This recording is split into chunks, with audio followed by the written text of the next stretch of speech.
Hello everybody. It's me. It's Andy. I'm here. Hello. Oh, I'm on the wrong screen. I need to put this on the Moonbase screen. There it is. There's Mikey. Hello, Mikey. Oh, you're not saying anything. I've got to twiddle the nipples clearly.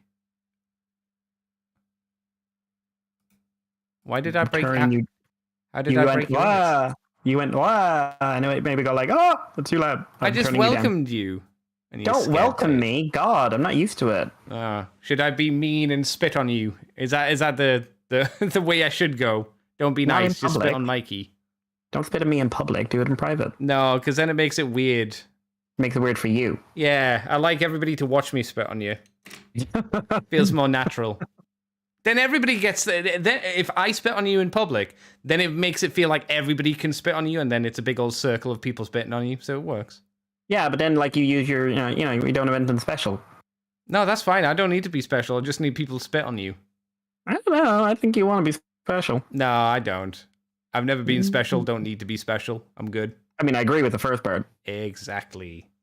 We're here to talk about Transformers, so we will be starting up the music in a momento. Should we just get the ball rolling, Mikey? I don't have a ball. No, you should get yourself a ball. Balls are cool. Ball or ball? Bowl. I just like saying bowls. Okay, well that's a different thing. Bowls. All right, let's start the music and then let's talk about some fucking Transformers, okay? Yeah, sure, but we have to. We do. Music time.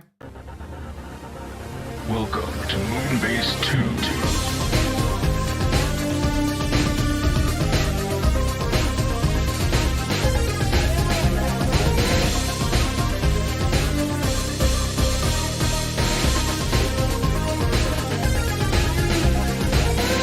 Hello, everybody, and welcome to the Moonbase 2 podcast. My name is Andy, Decade Andy, and I'm joined here by the chookity pop pop. That is Mikey G Wolf V3. Hello, Mikey.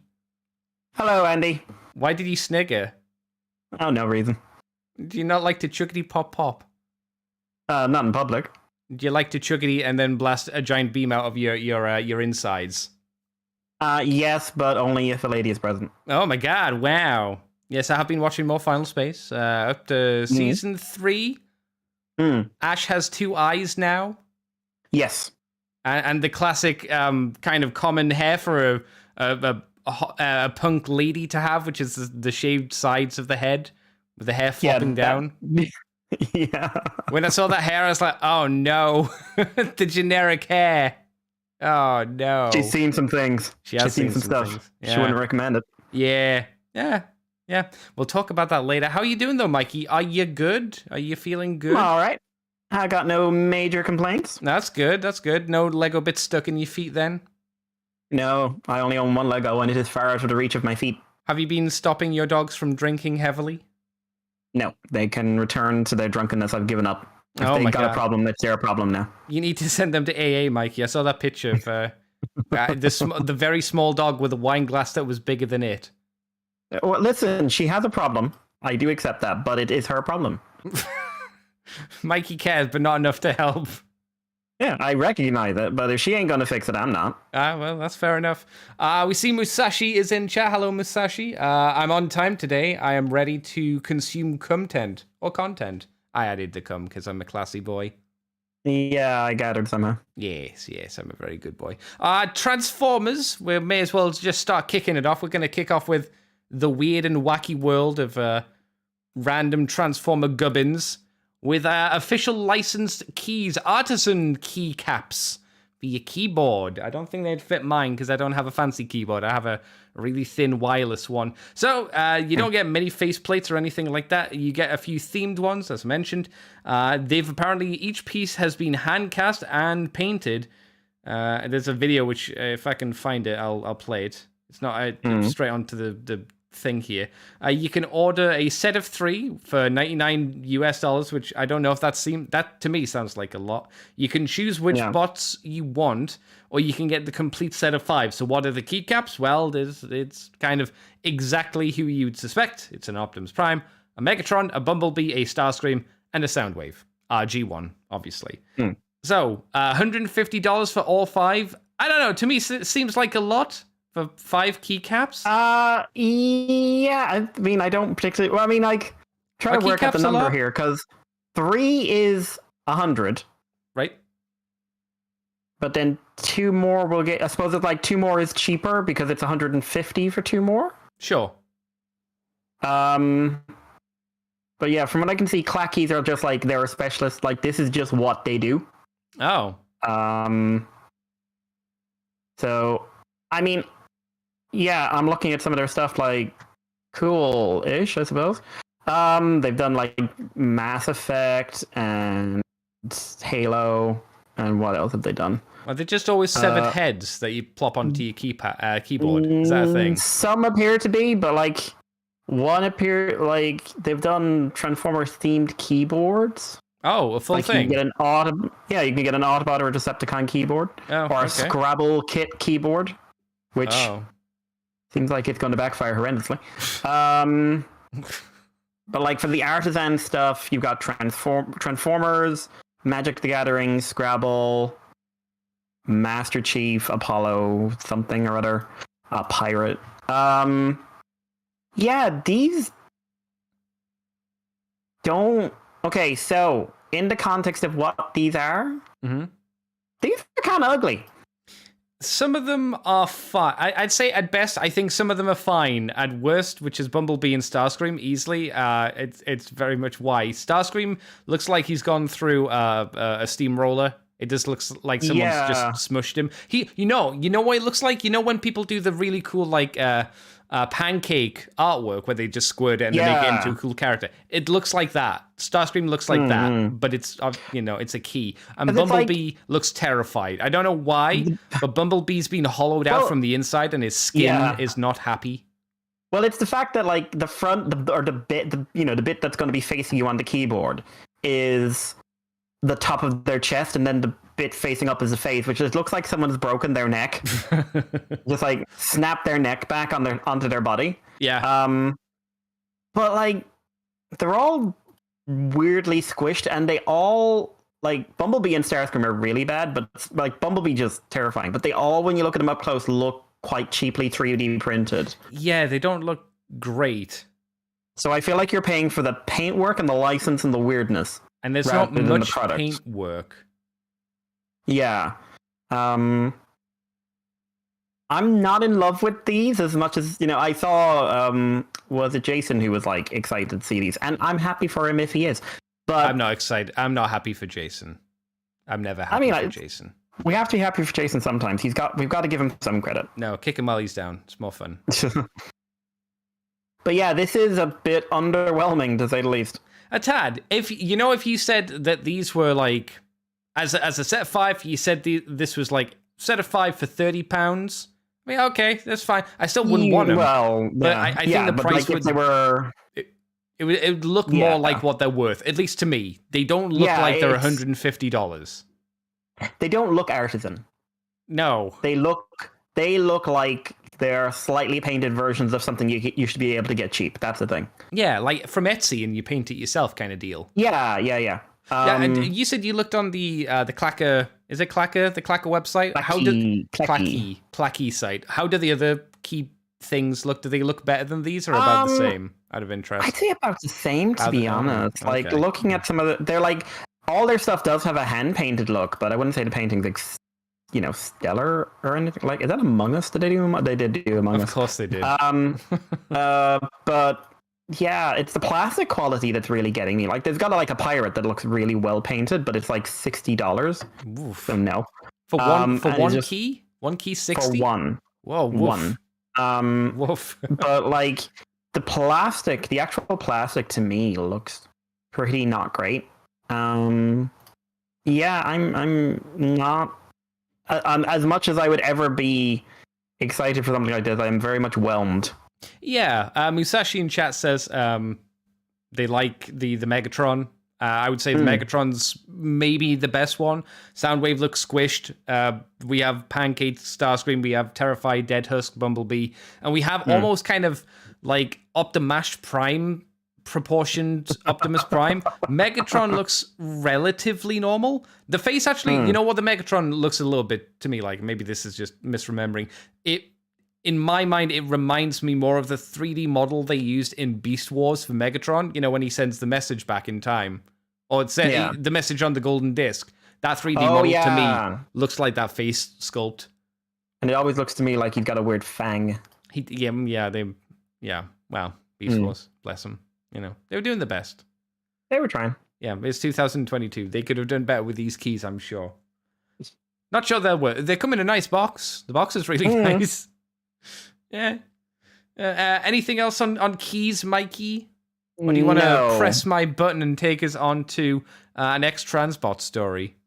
Yeah. 1, 2 might be a stretch. But this is weird and I wanted to talk about it. So this apparently showed up originally as a concept in 2022. Is this a Photoshop? Because the image that I'm using on screen looks like a Photoshop. No, I thought it was as well. Yeah, it doesn't look real. So this is a retool of X-Transbot's Grapple/Inferno mold into Bulwark, who is a apparently G1 style bulkhead, which seems to Prime style bulkhead specifically, which seems to be to have a pretty on the nose bulkhead face design. Very. Dropped onto a grapple body where it feels like it is not in scale with the body it is attached to. And then they've retooled the back and everything else to give it a sort of trailer look to it. From what people are saying, this is, and it's not, too strange to say this is pretty strongly inspired by the Legacy version. Oh, but this one doesn't have a nose, which I didn't realize till watching Evangelis's video. That Legacy bulkhead has a nose.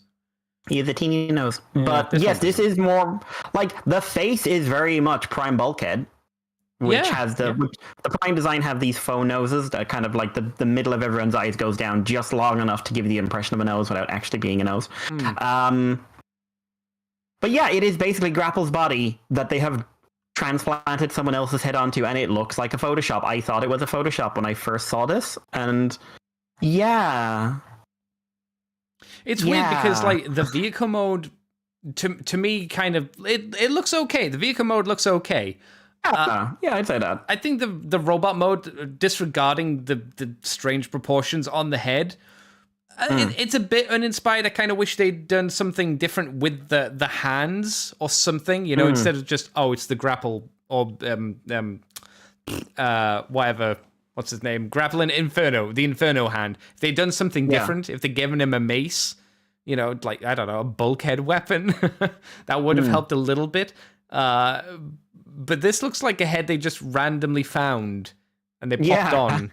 It's bizarre. It looks like the jaw moves, because there's a few pictures where it's like right up to his eyes and it just makes him look like a Mazinger villain. Yeah, he looks like what's his name? Boss, the boss robot. Boss Barrett? Boss Borat. It's weird. It's weird. I can't say I like this, but it's weird. Even if they scale down the head, it still wouldn't work. But it would at least be, more proportionate and would make sense. Because I like the head sculpt. I think the sculpting on it is nice. It's just too big.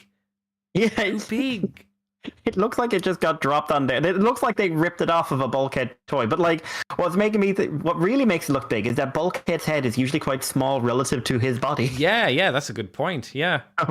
Yeah. What's that? I'm sure you'll have seen the cartoon as well, where they go into the little box where they sit down, they close themselves up, and it's meant to steam their body, and then they get out and their body's all like shriveled. It kind of reminds me of the Bulkhead here. Did they do in Simpsons? Oh, at least once. Probably in Simpsons, yeah. Or it makes me think of Hans Moleman while looking at this for some reason. Yeah, what a weird choice. Not terrible, just one very, very large mistake. Yeah. Which is the head. Change that, and it fixes a lot. Or shrink it. It's too late for them to do anything, though, right? Yeah, it's. I don't think they're going to. I think, considering I just looked it up, and this thing is due out in March. Oh As in God. this month, which would be okay. I'd be interested to hear why they kept the head as big as they did. Did they just not see it? Yeah, it's weird. It feels like maybe it's like for the size of the toy they have, they need to have it that big for whatever. Would this have been more appropriate if they hadn't made animated / prime bulkhead and they'd made it Hound from the movies?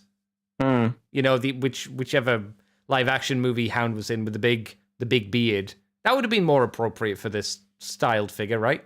Because he was kind of like this kind of vehicle, sort of. Yeah. It's well, like that's what everyone says. Like that. Oh, they said that as well, did they? The legacy bulkhead, isn't it? Oh, you mean that one? Oh, okay. I meant specifically this one. Oh yeah, no, I've seen it about this one as well. But it's just like that look. Everyone just goes, "So, movie Hound, yeah." Yeah. It's weird. Weird choice. And you said it's coming out soon. How much is it going to be? Do you know?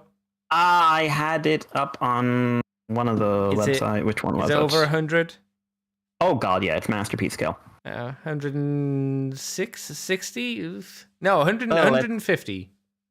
Where was it? I can't remember who had this up for pre-order. I think it was like. Oh, do you know? Oh, I know who it was. Give me a second. Oh, okay. If it was Shozy, it would be so much easier. Oh, they don't. Oh, damn. They might go to. Even though I don't, we're not sponsored by them. No, but they could be. They could. If they're listening. You could let me buy from your shop, Shozy. No, you're Irish. We talked about this last week. You're not allowed, Mikey. I want to give you money. I tried to give you money, but you wouldn't let me give you money. 135 on TF Source. Yeah, so I'd say that's about what you would expect, right? Yeah. Let me give you money, Shozy. You have so many things I wanted to buy at Christmas that you wouldn't let me buy. Pain. Why wouldn't you let me buy it? Pain. Mikey, let me move you on to another story. Someone contact Shozy for me and say, what the hell? I tried, but, it was a Christmas and they were obviously working their asses off. Specifically, Mikey. Oh my god. Aye. Magic Square, we know them as the other little guys. There's New Age and then there's Magic Square. They are showing off a prototype image of a G1 slug, whichever way. I like slag, but neither here nor there. It is exactly what you would expect from Magic Square, a scaled down version of slag. Do we know what colors he's going to be in? No, not yet. Anyway, we could guess. Well, hopefully it would be animation colors and not toy colors. Right? He looks simple. He looks like they're going the simple route, so I'm assuming animation. I mean, I would hope so, yeah. Will it be super complex? No, it will be fairly cheap. But Mikey, I guess this means the Magic Square are going to be delving into the very untapped well that are the third-party Dinobots. What do you think? Robot mode looks decent. I don't like how squished its Triceratops mode is. Isn't that kind of accurate to most of the way slag looks? It's kind of the proportions you get when you have that transformation scheme. Yeah. It just always looks really squished to me. Again, if we're going animation model for this, he tends to be a bit longer in the body. Okay. So he's very squished. Do you think it'd be nice if a third-party company did a G1 paddles or yes. Slash? I think Slash. I think everyone should. Right? Yeah, no, Slash would be cool, but I think everyone should do paddles. Yeah, I think it would never happen because G1 only. Don't do anything else. You do slag, you do paddles, you do sludge, you do slash after that. You do swoop. Because Swoop's always the last one to get done, it feels like. And Grimlock's always the first one to get done. So maybe put in Swoop earlier and then get some of the other Dinobots in there. The ones that aren't ever used. The ones that could be interesting if we use them a bit. Yeah. We've got Scar now, I suppose. Which one's Scar? That's a Spinosaurus. The Ankylosaurus. Oh yeah, I forgot about Scorn. Oh, Scorn. Oh, damn. We've got a whole extra team of Dinobots now. Oh, G2 Dinobots. Oh, you do them all. You do all that team, but in G2 colors, and you have them next to Dinobots. Oh, that'd be cool. That'd be cool. And it'd be a good idea to separate them because there are way too many like Dinobots that begin with S. Yeah. There's a lot of S's for the Dinobots. It's kind of like, I get the idea, guys, but come now. But then there's Grimlock, you know. I'm the G. I've never seen anyone ask Bob Budiansky about this. What was the idea behind that? What do you mean? Calling them all Sludge, Swoop, Snarl, Slash, and Grimlock? Why? Yeah, why? Someone, Nick, I've never been in a con with Bob Budiansky in it, but I would like to ask that and just go like, so what was the thinking behind that? Maybe it's like a weird thing, like with Stan Lee, liked his alliteration, like with Peter Parker and Bruce Banner, Reed Richards. But then in the middle of it, it's just like Grimlock. Yeah, exactly. Surprise. Not even like Scrimlock? Maybe he came up with Grimlock first and was like, I really like that name. Swoop feels like the laziest one, right? What are these flying ones down? They swoop. Yeah, that'll do. That's fine. Oh, so apparently this is something from BotCon 2010. The S names have to show how they're their own group, while Grimlock breaks the pattern to show he's the boss. Oh, it's as simple as that. From a Ozformers panel, Bob Budiansky panel in 2010. As simple as that. That's dumb. Yeah. That's very dumb. Yeah. That's also not helping because, like, hey, you have a lot of groups. Oh. They include things like the Sunticons. Oh, the Seacons. I had a silly idea, Mikey, right? Leader Dinobots. Repaint / slight retool of Snarl into the dude from Beast Wars Neo. What was his name? Oh, yeah. What was his name? He was the magician guy. Yeah, he had the Native American Aztec headdress. Yeah, and he was like, his dead mode was like a flower or something like that. Oh, what was his name? Razor something. I'm checking. Razorback was Razorback was. No, it might have been. Was there was Razor Claw, and that was a crab. Yeah. Oh, yeah, that's right. Yeah. And then no, he didn't. No. Oh no, he didn't turn into a flower. Right. His tail turned into a flower. Yeah, and he's like would like glide there with his tail up in the air and go like Saberback. It was Saberback. Oh, there we go. We were close. Yeah. Yeah, do him. We do. Yeah. He was less kibbly. Well, no, he wasn't less kibbly than the other Dinobots, but he was like he definitely more coherent than the other, or whatever they were, Predacons from that one. But oh god, yeah, those Beast Wars Neo has some wild designs. They're really interesting. Designs. I think I had Guildart for years, and it was weird. It wasn't intuitive, but it was fun. I wish I got Killer Punch. I didn't get a Killer Punch. I mean, they're similar. They're very similar molds, but I think they're both neat. And his name is Killer Punch. Yeah, it's a great name. It's fucking stupid. I've always wanted a Bump. Which one's Bump? I must have Bump. The Tanuki. Oh, yeah. No. Is that his name? Is that one? Break. Sorry, Break. Bump was the armadillo.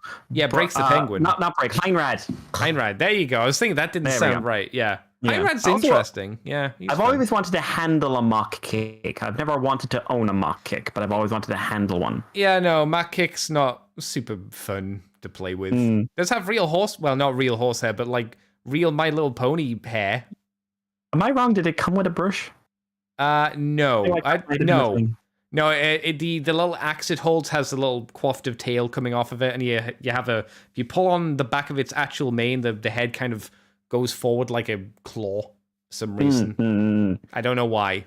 There were a lot of weird gimmicks in Beast Wars Neo. A lot of really weird gimmicks. But that was the fun of it. I always thought that was actually one of the reasons the Predacons were more fun than the Maximals, because the Maximals were like, here's a weird weapon mode, which is fine, whereas the Predacons were just like, behold our ultimate disguise, a rotting corpse. Well, then you have ones like Mac Kick and stuff, which had those really mechanical based things, which kind of took away a little bit from the robot modes. Well, the Predacons ones were just like you flip down some panels to show some inner detail, and you can roll the eyes back and spread them out. They're dead. It's like that's fun, and it's not too obtrusive either. And a nice balance. Yeah, man. There are lots of third-party things, or things that third-party could do that would be quite interesting, but maybe wouldn't be profitable. Which give me a Styracosaurus called Killer Punch. It's not that hard. Be fun. Yeah. And his head pops off to give him what the fuck that face was. New version of that weird, like, Quetzalcoatl creature from Neo, whatever that was called. Oh, Arcadus. That's the one, yeah. Yeah, he was actually, so I had him as well. I didn't have many of these ones, but I had him, and he was he was really super simple, but he was surprisingly fun. An interesting design, but his legs were not the best. Oh, no, he didn't move. Well, I just mean like it was difficult to stand him because he had no like heel spurs. Oh yeah, you didn't move him. You just put him down, and then he stayed there forever. But yeah, give me Break as well. Give me an updated Break. Oh, updated Break where he's not 90% kibble. That'd be Attitude great. Penguin. Give me the updated Attitude Penguin. Yeah. Voiced by Naruto. Oh, believe it. Was he actually voiced by Naruto in Neo? Yep. Oh my god, really? Jesus Christ. Yep. Oh no. Yep. Oh well. That's fine. Also, Metabee. I'm just looking here. Voice actress played Metabee Gomamon. Oh, that actually makes sense when I think about the two voices. Huh. But yeah, do that. All right. I want. But Break was a ninja as well, technically. Break was a what? Sorry. A ninja as well. Oh yeah, it's true. Anyway. Mikey, do you want to tell me about Wasbanators? Yeah. So we missed this last week, and I knew there was something that I was like, I know I'm forgetting something. And Trojan Horse, a new company who advertised a few years back, I think now, and this went very quiet, have now revealed painted prototypes, and pre-orders are up in several sites for TH01 Hurricane, which is an interesting idea. I'd say sort of semi-movie verse style body. I'd say Bumblebee movie style. Yeah, Bumblebee movie Waspinator. Yeah, it's coherent, but it's bitty. Yeah, Bumblebee. Coherently bitty. It has colors. Yes. Like, you could see it, you could look at this and go, like, it looks different from a normal helicopter. And yeah, it's a Waspinator, like, what if Waspinator had an Earth mode? And he's a helicopter. Really love the head sculpt. The head sculpt's solid. It's really good. Actually, it has a little bit, I don't know why. Maybe because I know the character's arc, it has a little bit of thrust to it as well. Yeah. But that might be me just looking at it too much. I don't know. But there's an interesting like underbite to it that it's really good. Maybe like he's got fully posable fingers. Yeah. With big claws. He's got good leg articulation, good waist articulation. The vehicle mode is quite coherent. It has 6 rotors on 2 different thingies. Somewhere Aaron over TFW might be screaming. I don't know. Helicopters aren't real. It's fine. Oh God, I remember that. But yeah, so honestly, I'm pretty impressed with how this looks, if nothing else. I don't know. Like I said, these guys are new to the game, and unless it turns out they're someone else mixed in there, this is looking pretty cool to me. I am a fan. Andy, what are your thoughts? Yeah, it's neat. I'm guessing this is not a real helicopter or based off a real helicopter, right? I don't know. I'm sure it's probably something very similar to a real helicopter. All I know about helicopters is they go up. I wonder why it has like 2 rotor blades on it. Because that's unusual, right? Is anyone in the chat know about helicopters? Yeah. Helicopter experts in chat, let us know. Or send Mikey an email. Do that too. Yeah. With information about helicopters. Don't ask me about helicopters. I have no information to give. I don't know anything about helicopters. Unless it had fangs and lived millions of years ago, I do not know anything about it. I was going to say, what about prehistoric helicopters, Mikey? Do you know anything about them? We called those dragonflies. Oh my God. No, you were asking me if I like this. Yeah, I think it's really cool. It's got really interesting, almost futuristic-y kind of helicopter mode. Reminds me a little bit of the weird helicopter jet planes that Arnie flies in The Sixth Day, where he gets cloned, if anybody's seen that film. And the robot mode, usually I'm not into the Bumblebee kind of bitty aesthetic, but I think this is pretty nice. It looks good. It's nice and bright and colorful. It's got all of Waspinator's like general colors blobbed on here and there. it looks like him. You can just plop this down and be like, oh yeah, that's Waspinator, 100%. And they've redesigned him so it just works. I'll be interested to hear when it comes out, one, how good the quality control is on it. Is it tight or is it a floppy piece of crap? And what do they do next? Do they do more Beast Wars figures in this kind of Earth mode movie aesthetic, or do they do something completely different? Who knows? They are so ugly. That is why they fly. The ground rejects them. Oh, that's what Musashi says about helicopters. They're so ugly. Oh. That's how they fly. Wow. I don't know if that's real. It sounds like it could be a thing. Like, rejection's a powerful motivator. True. Yeah.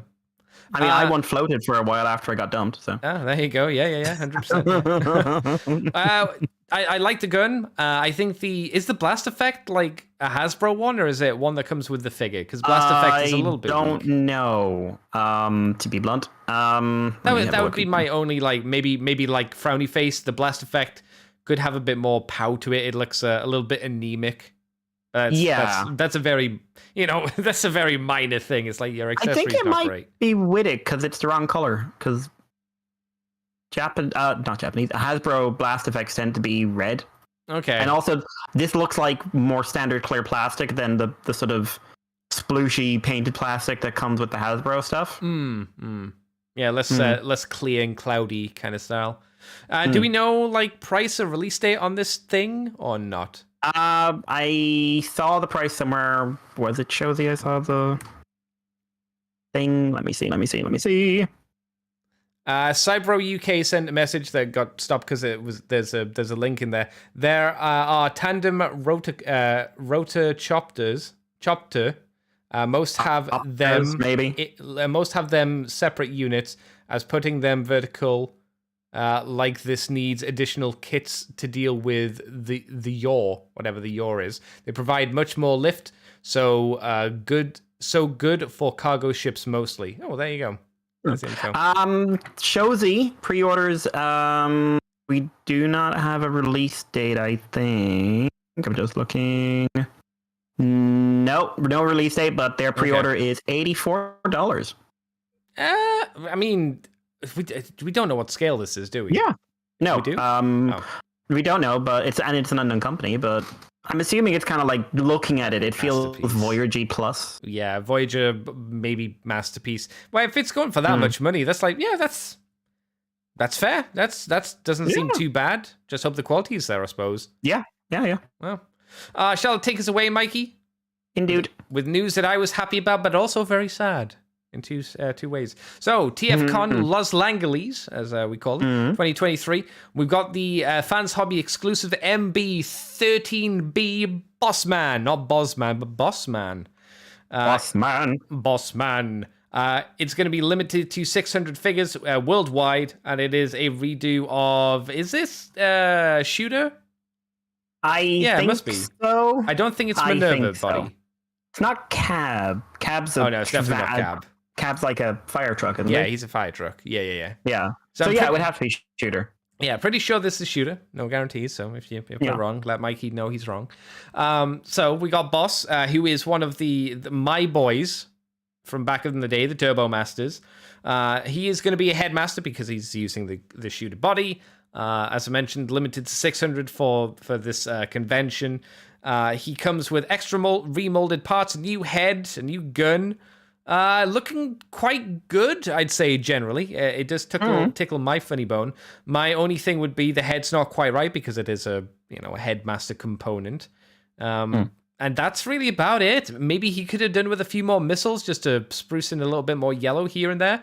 But I think for an exclusive figure, it looks nice. Why am I sad? Because one, it's not gonna be cheap. It's gonna be, I think it's meant to be like $80 or something, maybe more. Whatever the 85. Yeah, which to be fair, that was the price of Minerva and Ghost Shooter and those guys when they came out. That's fine. I don't begrudge the price. I'd pay it if I could. The issue would be if I got someone to get it for me, which I had an offer for, thank you. They'd need to ship it to the UK, which is probably $25 or more to ship it to the UK. And then it would be however much import charge. So probably another 20 to 30 or more. It unfortunately goes up to about 50, 55 added on. Yeah, and that's a real bummer. It does make me then go, man, maybe I should have got the Thunder Clash that they did from a few years back as well. So they are slowly working through the Turbo Masters. They only have 3 more to do, but I have no idea who you do them from. No idea. Who's left? I remember the white one because I had him when I was a kid. The white one's the sports car. You have the yellow one who's like a 4x4 Ranger car kind of deal. Yeah.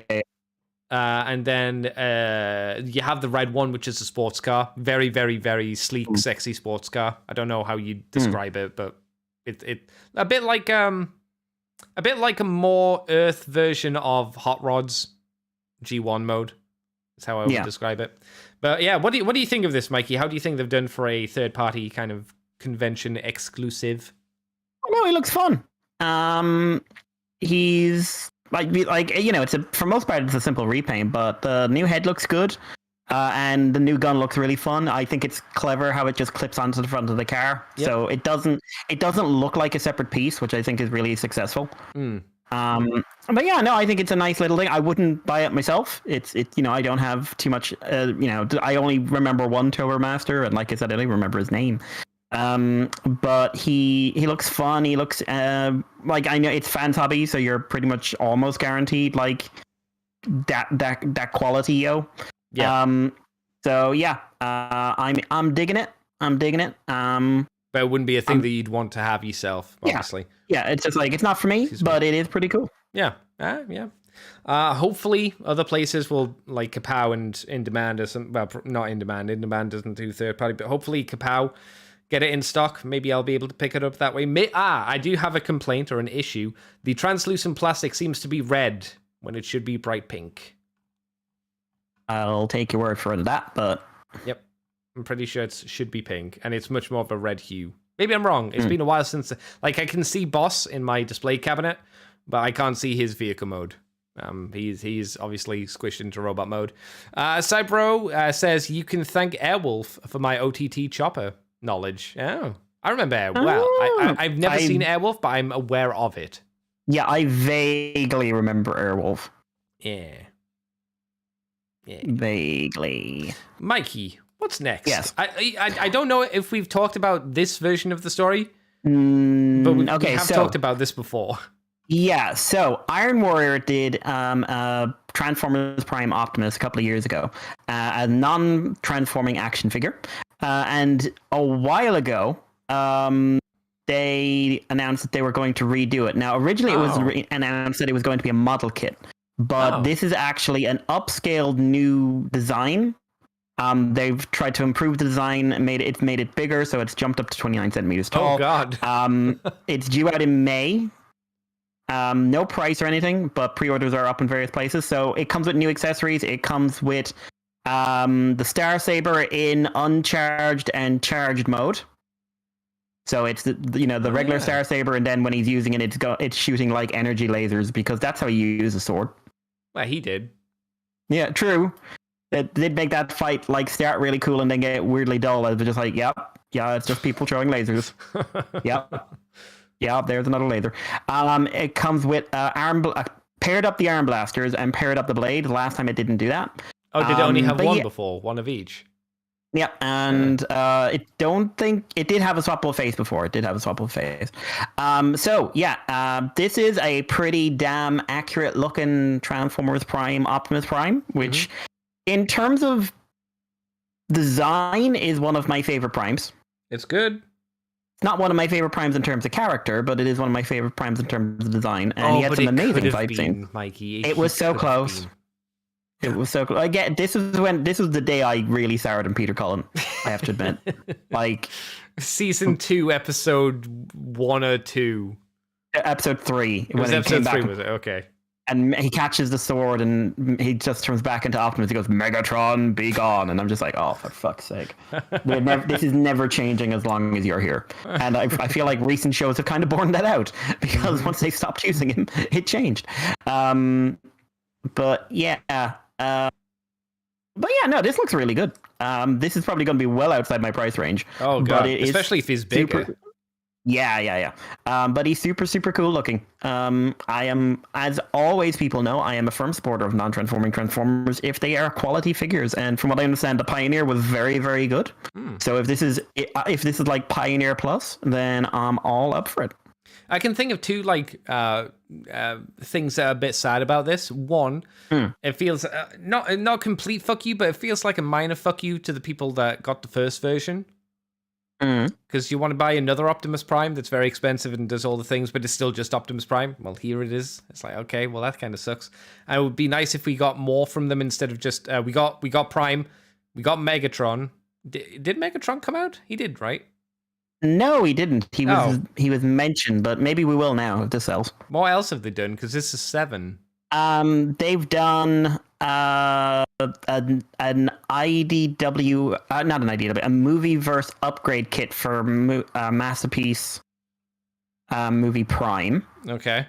So that was the last thing they did. They did the jet armor Optimus. So that was, and then Iron Warrior Pioneer. They also did a Brawl, a movie Brawl.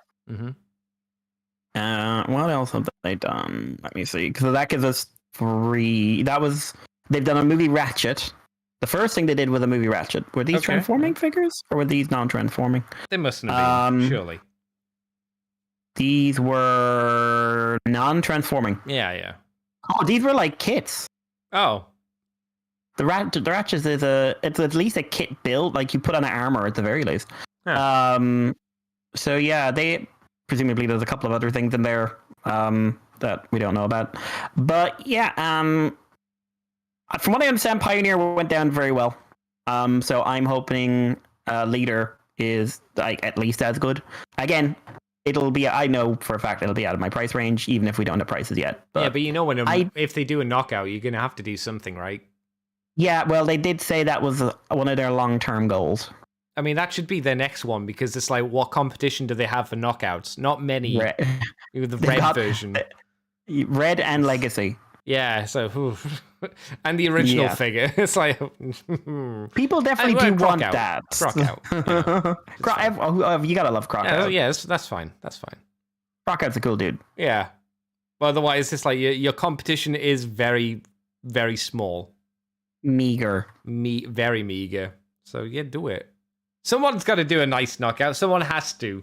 Someone's got to do a nice Predaking. Someone's got to do someone's already did a nice Arachnid, so we don't need that one's technically slapped off. Someone needs to do a good hard shell or / Insecticons. I think someone needs to do a nicer Shockwave. That would be nice. That would be nice. One is, it's problematic. It's very basic. So a nice one of him would be good. It's nice looking when it's not doing something. Yeah, fucking H-tanks. I mean, that's not the toy's fault. That's design's fault. Yeah, the H-tanks. Anyway, let's move on, Mikey. Let's. 2 Japanese rumor mills, but not rumors because there are pictures and these are usually correct. So we've got 2 Takara Kingdom Optimus Primal, I should say, and Megatron repaint coming. So we got an image here. These are apparently premium decos with them in the robots in the beast mode. Megatron may have the infamous alternate grinning face, but it seems like that's a speculation. From these really crappy images. I can't really tell what the premium paint job is, but the images are so small and shitty, it's hard to tell. It's darker. Megatron is definitely darker. Have they tried to put the line work? You know, the line work that they did on the scale-ish shading that they did on the Masterpiece figure? Is that what they've tried to replicate here? For the skin? Maybe. Again, it's really hard to tell. It's very crappy pictures. Yeah, so I think at the very least his chest will be painted better, because the original release, his chest was not accurate. The sculpt detail was there, but they really didn't do anything. The head will be fully painted. I can't see that, but if they say a premium paint job, the full face will be painted, including the back of his head, instead of leaving that purple plastic for some weird reason. I don't know what you do with Primal. I'm sure there are more accurate color schemes you can give to Primal, but yeah, you just sort of make him darker, I suppose. Maybe make the colors pop a bit more. I don't know. Yeah, it'd be fine. I'm not against it, but when I see this, I think to myself, man, I remember back in Legends days, Mikey. Oof. Back in day. Yeah, back in day, if they were allowed to keep doing what they were doing, we would still be able to to buy the superior Japanese product with the better paint job, and I'd still be doing it. We could still be that arrogant. We could still sound like dickheads, but like we have, we would be in the right, but we'd still sound like dickheads, Yeah. I mean, that's the thing to be. You need to sound like a dickhead, but be actually correct while you say it. Yeah. Like the mistake people make is that you sound like a dickhead when you're wrong. No, you sound like a dickhead when you're right. That's the best way to do it, because at least you're right then. And man, Legends. Oof. Mikey, I played with, I got out my Legends Overlord this week for filming stuff, and he's still good. He's still tight, and he still feels fantastic. Oh, he's so good.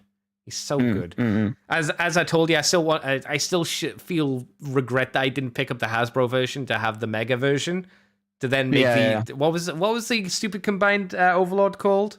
Was it just Super Overlord? Oh no, there was a name for it. I don't remember what it was, but yeah, I need that. I wanted purely for that because it was stupid. The other possible first look is we have the look at the Canon X Transformers Nemesis Prime. I don't know if this is a repaint. Maybe it's meant to be a repaint. Oh yeah, it is. It's a redeco of the Canon X Transformers Optimus Prime R5. So it is a repaint. Now with featuring a different matrix. Now featuring a retool of the head and a purple matrix ? Crystal ? Apparently take this with a grain of salt until we get an official confirmation. Don't be that. Stop doing that, TFW. It's getting annoying. Take your salt away. Stop with your salt. Every time you say that, it's something that's been 100% confirmed. Maybe they just do for legal reasons. I don't know. No, they don't. They are showing illegal pictures of toys that are leaking on the internet. I don't know. It seems silly every time it happens. I'm like, what? Mikey, I wasn't really... What was that? I'm mocking TFW. Oh, okay. It's just You're just making sounds. Guffaws, even. That's fine. Guffaws, yes. Now, neither you nor I were too fussed on the DSLR Optimus Prime. I'm going to take a running leap and say probably the same feelings for the Nemesis Prime one, right?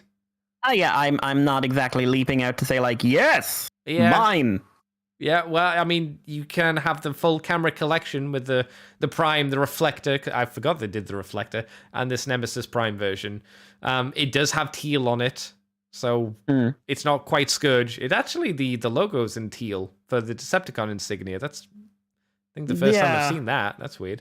I'm good though. I'm good. Yeah, I think people like this figure when they got it. It's like the Nike shoe or the cap. I never needed them. I think they're fun oddities, but they were never for me. What do you think of the weird Matrix, Mikey? It reminds me of some. It reminds me of some. There's a Matrix that's designed like that. I'm trying to remember which one it is. Prime. Well, not the center part. Oh. The handles look like they're from Prime. Yeah. But I don't know why they've chosen the weird pentagram star kind of thing that almost looks like the. What's the box from Hellraiser called? It looks like the box from Hellraiser, but in a different shape. George would be so disappointed in me if he hears this. So disappointed. But yeah, if you want a camera that's evil, and it's not Reflector, here he is. Do you want a camera that's evil? Is that something we're all dreaming of? I always feel like I have a camera that's evil when I'm filming, and it doesn't do exactly what I want it to do. But it is unfortunately mostly my fault, to be honest. So does it look at you sometimes? No, I just look at myself and feel disappointed. Okay, Mikey, what's up next? Yeah, this is weird. Via probably the preeminent Transformers leaker, JT Pram, there are seeming product descriptions for the Transformer Shine / Rise video game that's coming out. Whoa. Are these rumors, Mikey? You know what they don't say here? Anything about a grain of salt. But they just take... So, now we know if it's JT Prime, they avoid the salt. So these are supposed to be toys for the Transformers Rise video game, which was renamed Transformers Reactivate. It's unknown whether or not these will still be made, but this is what was planned. So it seems to be there was a plan for a Voyager, Optimus Prime, and a deluxe Soundwave, which would be inspired by the Rise video game, which which started to shine, became Rise, and then became Reactivate. Oh my god. So, and then they go through some. So, choose your players. Fan would have blah blah blah. Video game inspired alt modes. Optimus convert into an Earth truck. Soundwave turns into an SUV. Oh. I like that. Well, yeah, I guess that kind of works. I think we've been aiming more and more towards Soundwave SUV since, like, animated?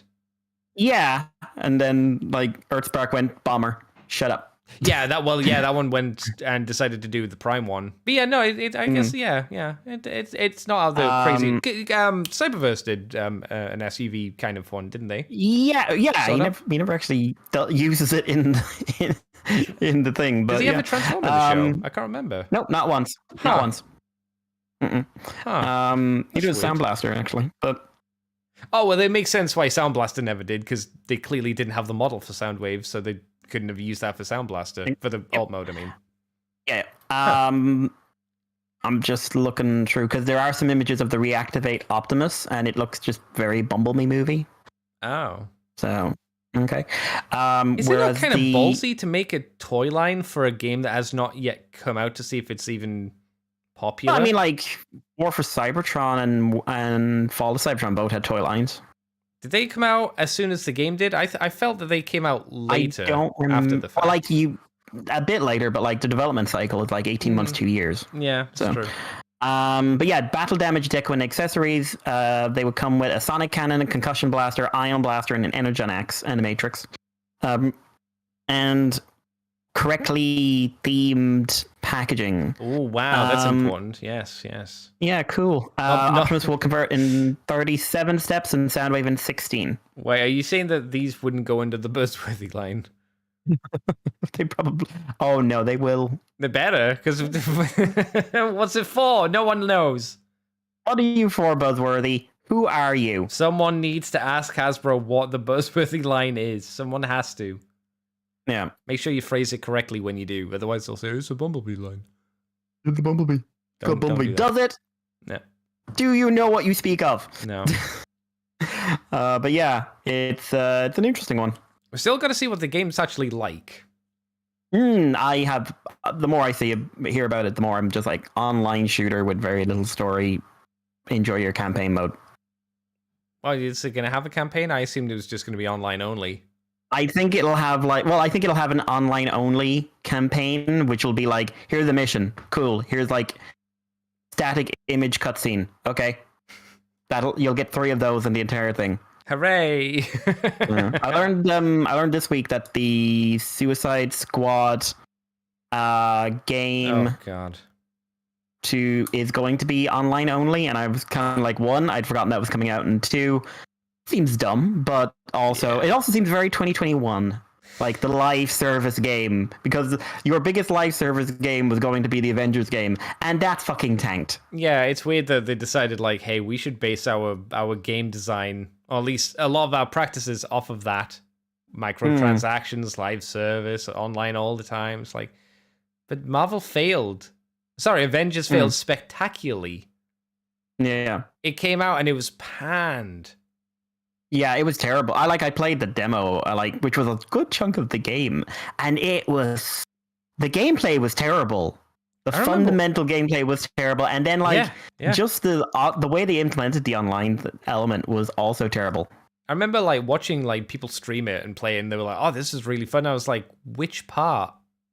Yeah, and they did have a story mode, but it was very limited, and it was also cool, you finished the story. Why do I care about any of the online modes, which are just really basic things that don't work well with the gameplay you have? And the story wasn't great, especially coming out similar-ish times to Marvel Spider-Man. Not back to back, but close enough that you'd be like, "Come on," you know? It weren't great, guys. It didn't work the first time. Why are you trying to imitate it now? Yeah. But hey, as long as you're happy. I guess. You get to beat up Barry. You'd be happy about doing that. You don't like Barry. I mean, this fine. It's supposed to be in the Arkhamverse, isn't it? Yeah, whatever that means. Which is it's like, isn't Batman dead in the Arkhamverse? Well, apparently not. He's still running around. I guess it could be Wally. That would be annoying for you, wouldn't it? Yeah, Wally is Batman. Yeah. What do you think Wally about is Captain? Batman. What do you think about Captain Boomerang having a boomerang that can tap into the Speed Force? That just seems wrong. Yeah. Apparently, he also has a shotgun. Oh yeah. The minigun, pistols, all the guns are for everybody. So everybody plays it's just similar-ish. So broadly speaking, it's a bare bit shooter. It's a third-person shooter where each character has a different like cooldown ability. So you'll probably hold like the L button and press Y, and it'll do one So thing. it's Overwatch. No, it's not Overwatch. Overwatch is Basic first person. bitch Overwatch. Yeah, kind of. I'm trying. There are other examples. I mean, the Marvel game is the Avengers game is a good example. It's like everybody plays the same, but everybody has a different special. Oh, that's And you wait for it to be on cooldown before you can play it, which is weird because the Arkham games were good because you were just Batman. You did Batman things. And I'll tell you, when I'm playing as King Shark, I really imagine him as holding a gun. Not biting people. Yeah, that's weird. Or being a shark. Jumping in the air and swimming, which was weird to see. Being Water Hulk. Yeah. So, Anyway, shall we move on, Mikey? Let's. Mikey, I hear you are doing plan to do some devious things because Earthspark is coming out soon, at least in the next part of the season 1. So, not season 2. Part 1 aired, part 2 of season 1, which is only 8 episodes, so they're going for 26, so it looks like another 8 will be the next batch, which is so much fun as a release schedule. Oh my god. Although the name for the next episode after this one has leaked. Oh, what's it called? A Stiggy Situation. Sticky or Stig? Stiggy. Oh. Which looks like it's based off a dinosaur called Stiggy Moloch, but that's a different conversation. Not Bumpy. No. That would be interesting. That's a crossover there. Yeah, so it has aired. It will air in the UK next week, I think. Now, because my sister has Paramount Plus and I have Surfshark, I managed to actually watch it. Oh my god! We did pay for it. Oh my god! We have exchanged human money for this, but I'm aware, like trying to watch something on the internet. I have actually paid for both Surfshark and Paramount Plus, but both of which are legal. So, morally bankrupt Mikey. I am on the 52% of the moral side because I will like use her Paramount Plus to watch it again when it comes out this end to get the algorithm going. But you know what the internet's like. If I was going to watch it and I care, I wanted to see what it was like without getting spoiled. So hey ho. But so there was a new character trailer which mostly uses scenes from the episodes that have aired, which are episodes 11 to 18, except for Grimlock, which uses which uses a clip from an episode that hasn't aired yet. Why? You don't see his robot mode in the episodes that have aired. Also, why is there like a 5-minute clip of the episode? That's a thing they do now. Why? Also, it's like a clip from the end of the episode as well. Yeah, I mean, 5 minutes is like a fifth of the episode. Give it maybe more than a fifth of the episode. That's weird. Just reminds the when IDW was originally selling the cost to run, and like, what are you going to do? Well, we're going to give you about half the book for free, including the end. Oh god, I forgot about that. Did you know Ironhide died? You do now. But yeah, so anyway, I have seen it, so I do have it. We'll talk about it in a bit. But yeah, so yeah, most of this is not new footage now, but except for the Grimlock, which is completely new. And we do get to hear Keith David as Grimlock, and it looks like he is not doing the me Grimlocks, which I think is very wise when you have Keith David. Yeah. Nick has been talking a bit online about what he's designed for this. But what was it he said? So he didn't work on Grimlock's Dino mode. He said he submitted a Dino mode that was more in the line of Maximum Dinobots. But they decided to go more G1, and they did, which is basically they've gone for like a horizontal G1 with red spikes down his back. He did work on the robot mode though, and you can really see that in the clip because it's very simplified. Maximum Dinobots more than meets the eye. No teeth though in the jaw. Thank Christ. I was gonna say you must have been very sad. Thank you, Nick. He knew I was watching. He knew. Yeah, and also like the eyes change color, which is a thing that does happen in the show. I think that I hope they're going like, and he's pissed off and now red. Yeah, because the way that the screenshot that I've got up of Grimlock doing it at the moment, it almost looks like blood's going down his eyes and turning them red, which is a cool effect. That's nice. Yeah, and it happens in the episode I watched, and in the context of what was happening, it wasn't a happy scene. But yeah, so apart from the fact that Earthspark Season 1 Part 2 is now out, there's not much else to say, but yeah. We got to see the alt modes for Nightshade and did we see anything else? Oh yeah, hashtag. So, yeah. Jawbreaker's not yet a hawk owl. That's not a thing. I don't believe it. It's listed as a. There's a reason it looks a bit odd.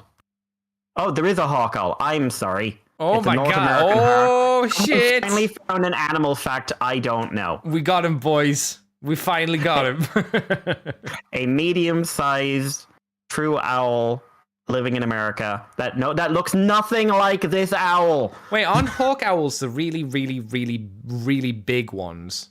No, those are eagle owls. Oh, eagle owls. Okay. Which does look like that. He does look like an eagle owl. He does not look like a hawk owl, which looks like a teeny tiny barn owl. But look at this. Oh, that sounds nice. Yeah, I like barn owls. An angry barn owl, but I like barn owls. But so yeah, we'll talk about Earthspark in a bit. But hey, if you want to see what Grimlock's face is going to look like, there it is. And we see we saw Bombshell as well in his and some of the Insecticons as well. Yeah, Bombshell and Shrapnel. These are like you get Bombshell, Shrapnel, so who do have a fair bit to do in at least one of the episodes coming up. And then hashtag and Nightshade, you see their alt modes. And what else? You see, apart from that, this is kind of like it's a character. You see Breakdown, who has a whole episode dedicated to him. Kind of like the Swindle episode, then, right? Assuming. Kind of. Yeah, kind of. We'll talk. Okay. Yeah. I mean, without giving spoilers, how much have you seen? Did you say so far? I've seen the whole thing. Oh, do you think I'll like it more than I did the previous season? Because I didn't think the previous season was very good. You'll like some episodes more. You won't like the whole thing more now. Okay. Because is there a baby cow episode or something equivalent to a baby cow episode? There was an episode I saw that there was one episode in there and I was thinking like, this is Andy's baby cow episode. Oh no, another baby cow episode. No, this is baby bear episode. Oh my god, who cares? Fuck off, bear. Unless that bear turns into a robot. Yeah, the baby cow has stuff with Bumblebee because I ended up rewatching the whole show, but the baby cow has stuff with Bumblebee that makes that episode stand up better on a rewatch. Oh, it's such a waste. But the baby bear does not have that. It's a Mother's Day episode with a very badly. This is one of my least favorite episodes in the whole thing. With a not great handled one about like don't interfere with certain parts of people's life because they're very personal, which barely gets touched on and then just kind of pops in at the end. A Mother's Day episode. Yes, with a Transformers. And it's like. It's all about their mom with her foot that is prosthetic, and then the bear. But the bear has a mother as well, who's also now an alien. This is what I come to Transformers for. Mother's Day episodes. There are more interesting episodes, but I'll tell you in a bit. Okay. Offline, or do you mean just like in general? Oh no, here. Oh, yeah. I'll try. I will be a little bit spoilery, but I will try to keep it light enough because obviously it's been out for 2 days. Yeah. So anyway, if you want to see the trailer, it's on there online. If you want to see Grimlock's face, it's on there. And if you want to see the show, it is now on Paramount Plus. Wow. I will say I want to get a Tarantulas toy if they make one. Yeah. I do. Tarantulas looks really good. Really good. He was not what I was expecting, but I liked him. Not what I was expecting at all, but I liked him. Do you think we'll get a deluxe? Do you think we will? I would like to because that they do have deluxe. Anything, Mikey. You wanted a Windblade from Cyberverse. You wanted a Lugna from Cyberverse. Well, not Lugna, but whatever. Another Prowl. He did get a Prowl. He did get a Prowl. Will we ever let that die? No. Never. Never. Even if we one day get a Windblade, which I can never really believe we will get. No. No. Never forget. I'll die on this hill. When I'm dying, I'll be like looking. I'll be like, Prowl. Fucking Prowl. Fucking Prowl. I'll move us on. Or is it you? Yeah. No, it's me. Yeah, you do. Yeah. So we got the first look at a retro-style Thundercracker. We got Starscream, so them doing the Thundercracker is like a very big surprise. I'm sure everybody was, ooh, maybe we'll get Skywarp. Ooh, it's on the fence. So yeah, this is just, it's in the new packaging. It's probably using whatever mold that Starscream did. It's a Walmart exclusive. The images for it are anus. It's such a lazy just repaint that he even comes with a Megatron, and I'm pretty sure the Starscream came with a Megatron as well. So, woo! If you want Skywarp and Thundercracker, they're probably coming. Would I be surprised if they did Dirge, Ramjet, and Thrust? Not really. You only need to change the wings. That's it. So maybe they'll do those guys too, because, why not? I don't think there's really anything else to say there. Do you have anything to say on Thundercracker? No, he doesn't have a dog. No, he doesn't have a dog. The toy is worthless. All right.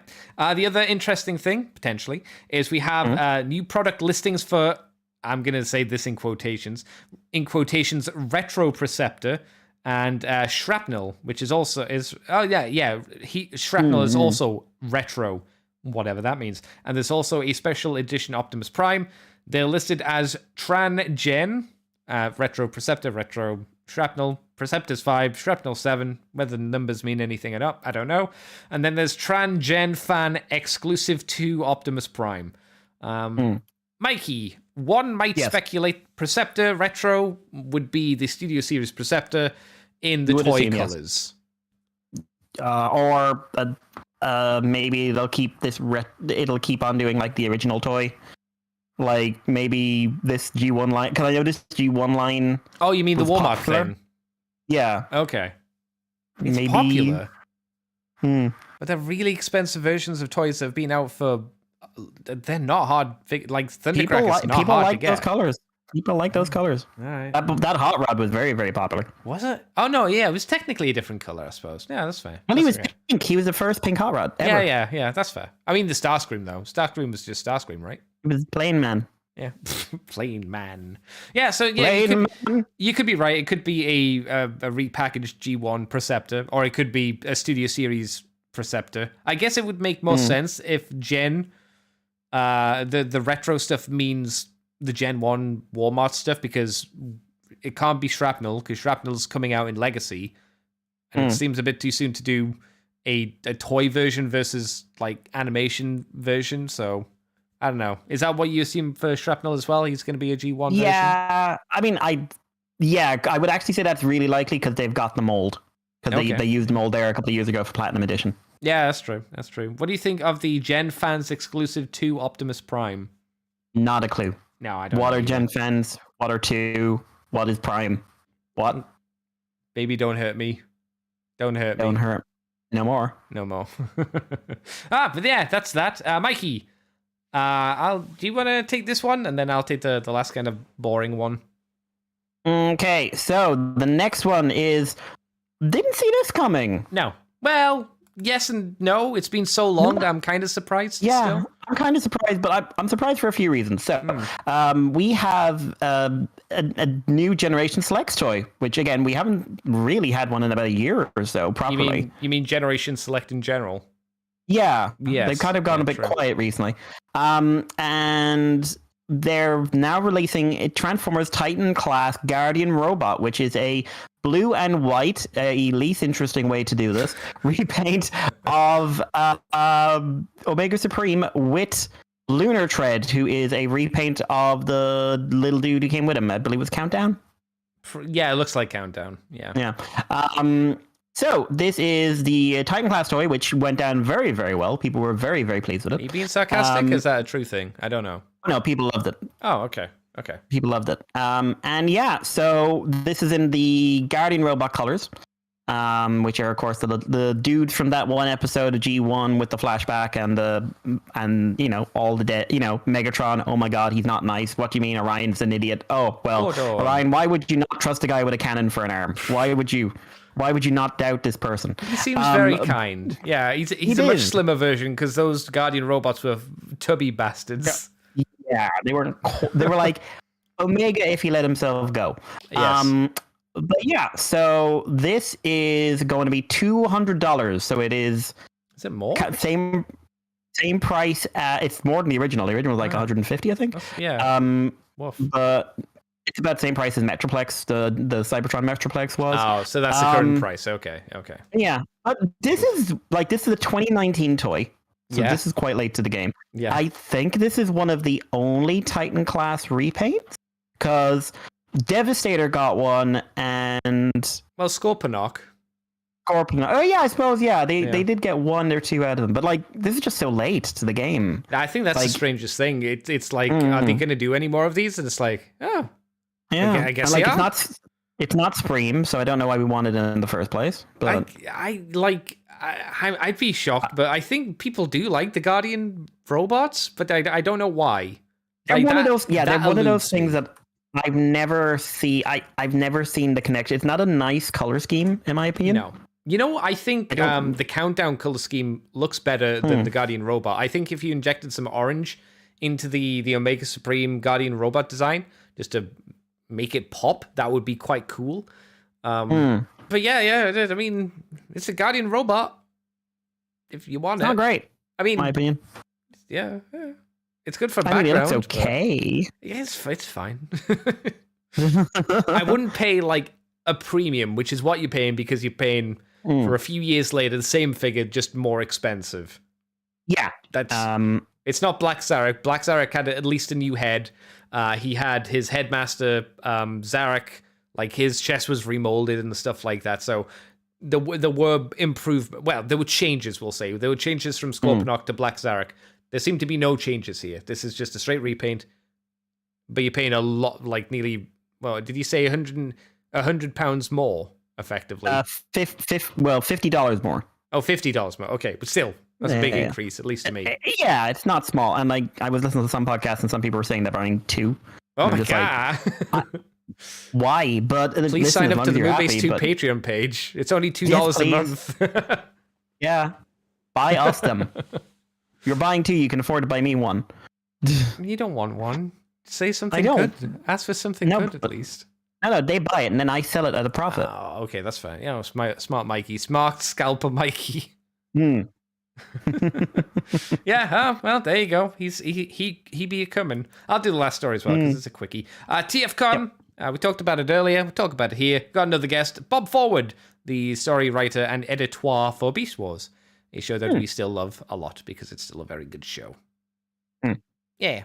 So if you're going to TFcon, go and say hello to him and compliment him on his quality storytelling and whatnot. Mikey, what you been up to this week? What you done for fun? Also, people in chat, if you have any questions for me and Mikey, throw them into the chat and we'll get to them once we've talked about what we've done this week. Yep. So what did I do? Built one of my Christmas kits. Oh my God. Another one from the back pile. Which one? This was one. Okay, so this was an older one. So I'm waiting for Andy to like do a deep I think I know which one it is. I think I have it, and it's like, oh, I wish it was better. Yeah, it's the Gok Experiment, the high grade Gok Experiment. So this is it's very cool looking. Where's it from?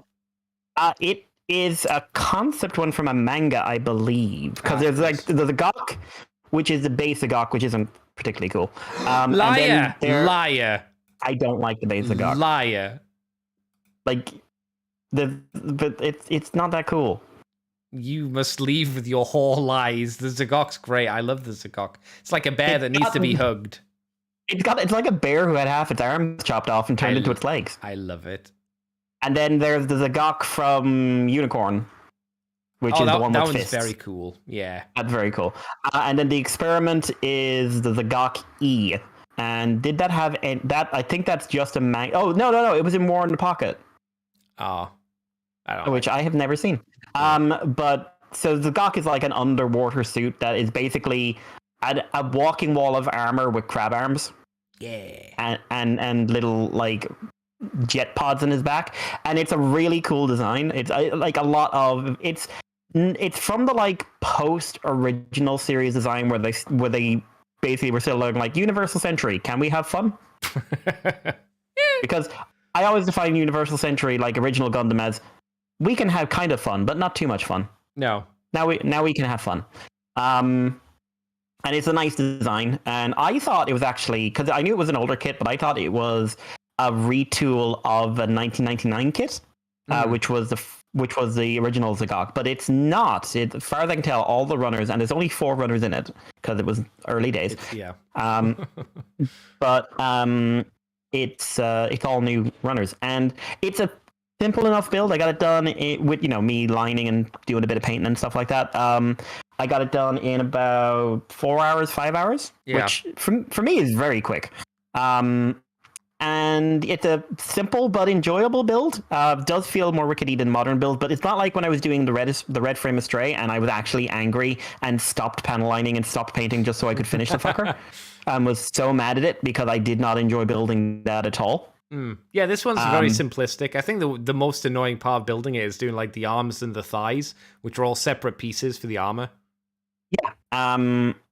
Monotonous. And then you get your final form robot, and it looks great. Yeah, I love it. The armor on the legs in function works very well. It bends with the posability. The posability is not amazing, but it's got limitations. Like it's got side to side, but no rotation at the waist. So it's got that like side to side ab crunch kind of thing, but it doesn't have like a rotating waist, and it doesn't have a head, obviously, because it doesn't have a head.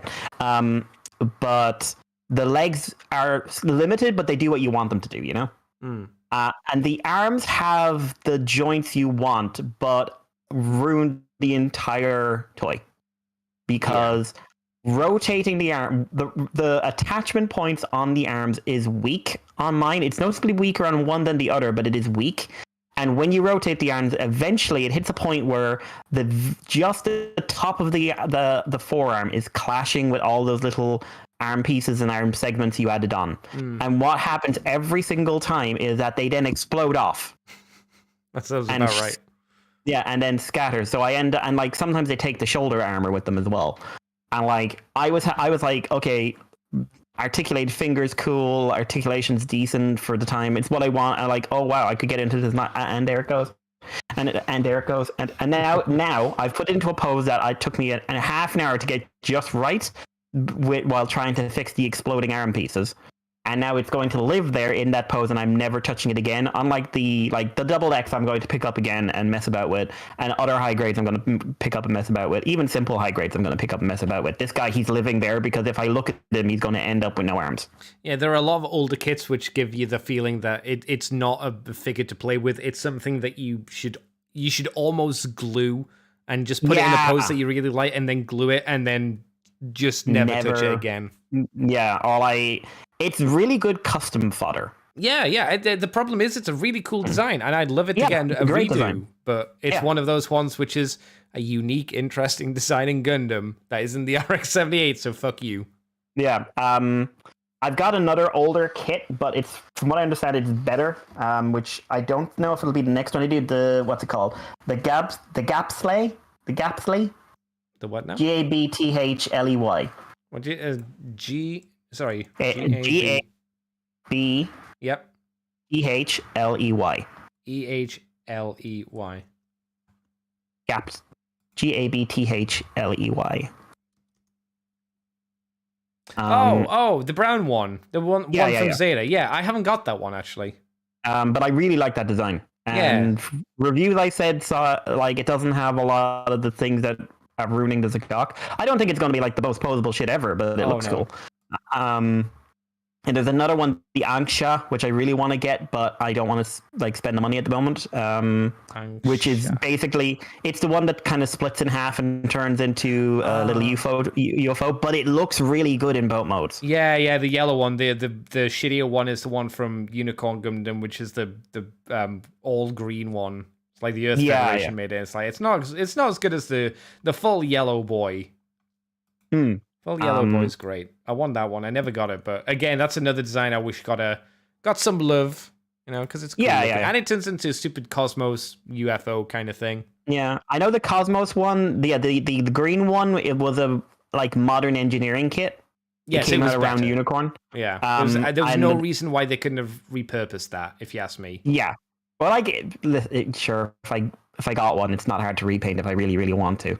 But the original is just fun. It's a little yellow boy. Yeah. So yeah, unfortunately, the Zagok experiment is one I would say wow, what a cool looking kit. Can't exactly tell you to pick it up, but I like having it to look at. Yeah. Which for me, as a guy who always gets articulated figures and something like that, it's not necessarily a great thing because you want to be able to put it into a pose and maybe even if you come back to it okay, I'll come back to it in a week's time, a month's time, a year's time. I want to be able to do something new with it. It's a good bucket of cold water to go. You're like, oh yeah, wow, the engineering on Gundam kits has massively improved over the years. Yeah, it is a good perspective. Just a bad kit today is better engineered than this. Yeah.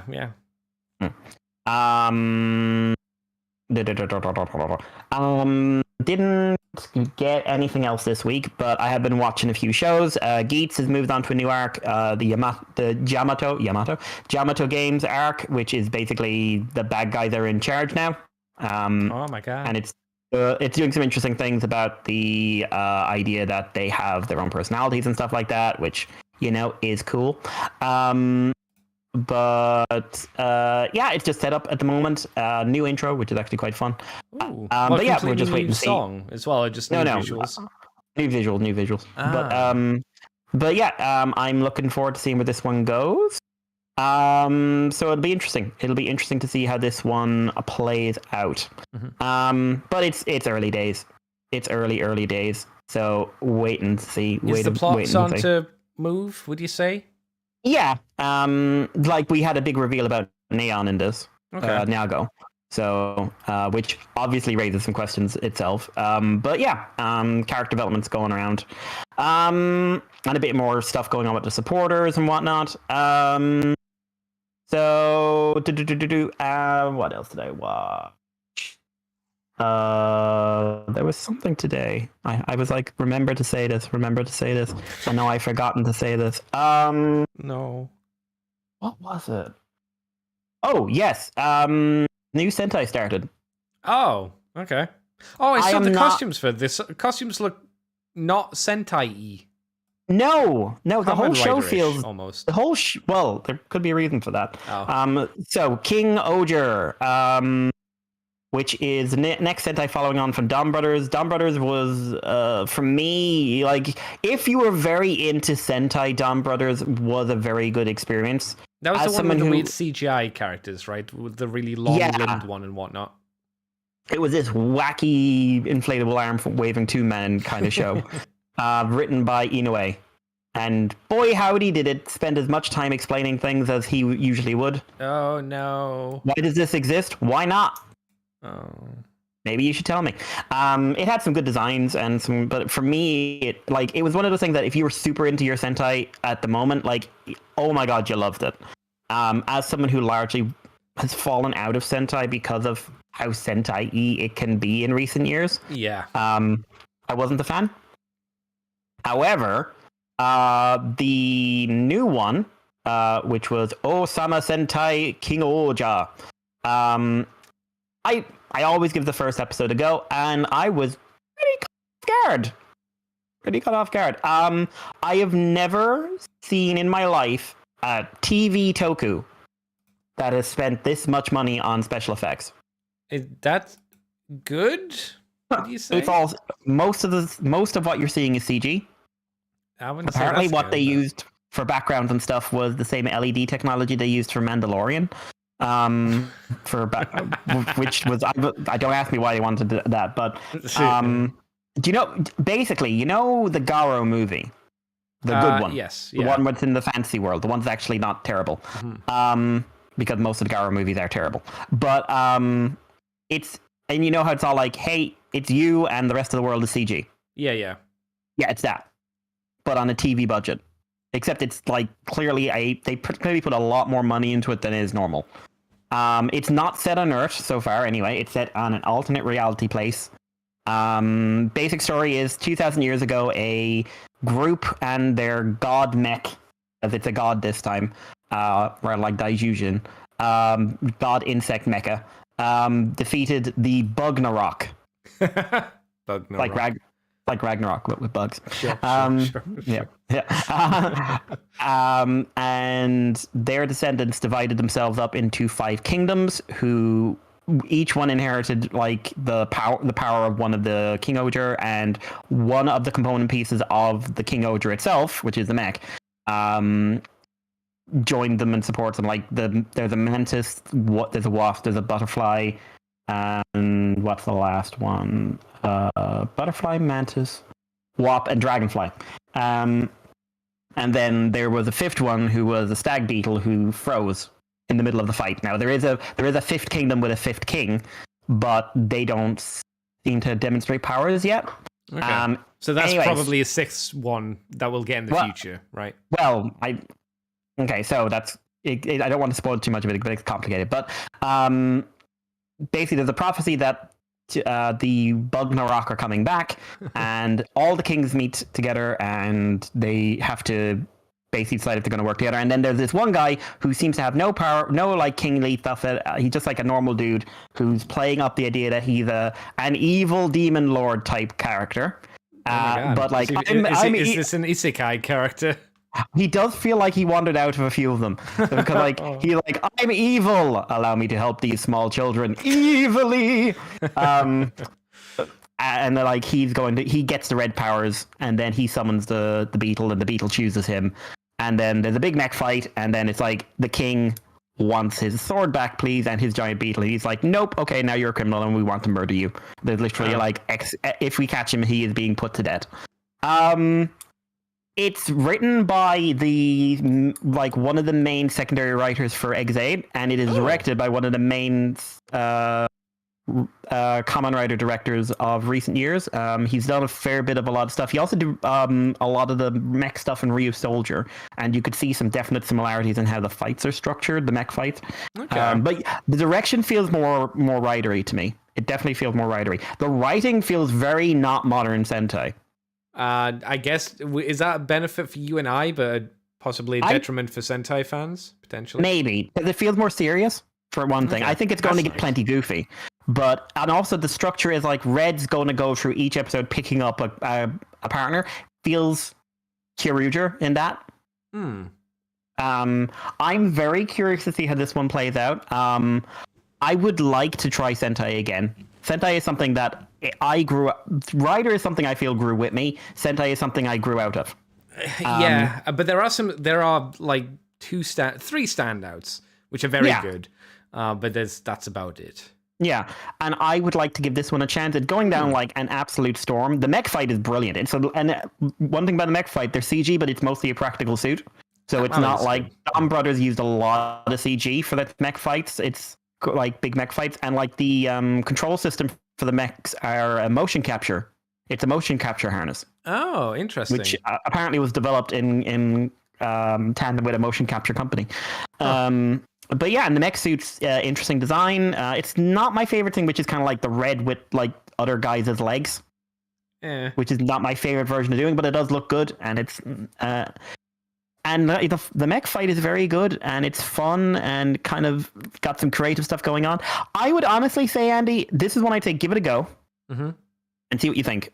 How many episodes are we through? Did you say? Just came out now. Oh, I'll wait for like 10 weeks or so. The thing I would say, like, I would be surprised if they can keep up this level of CG and special effects. Right.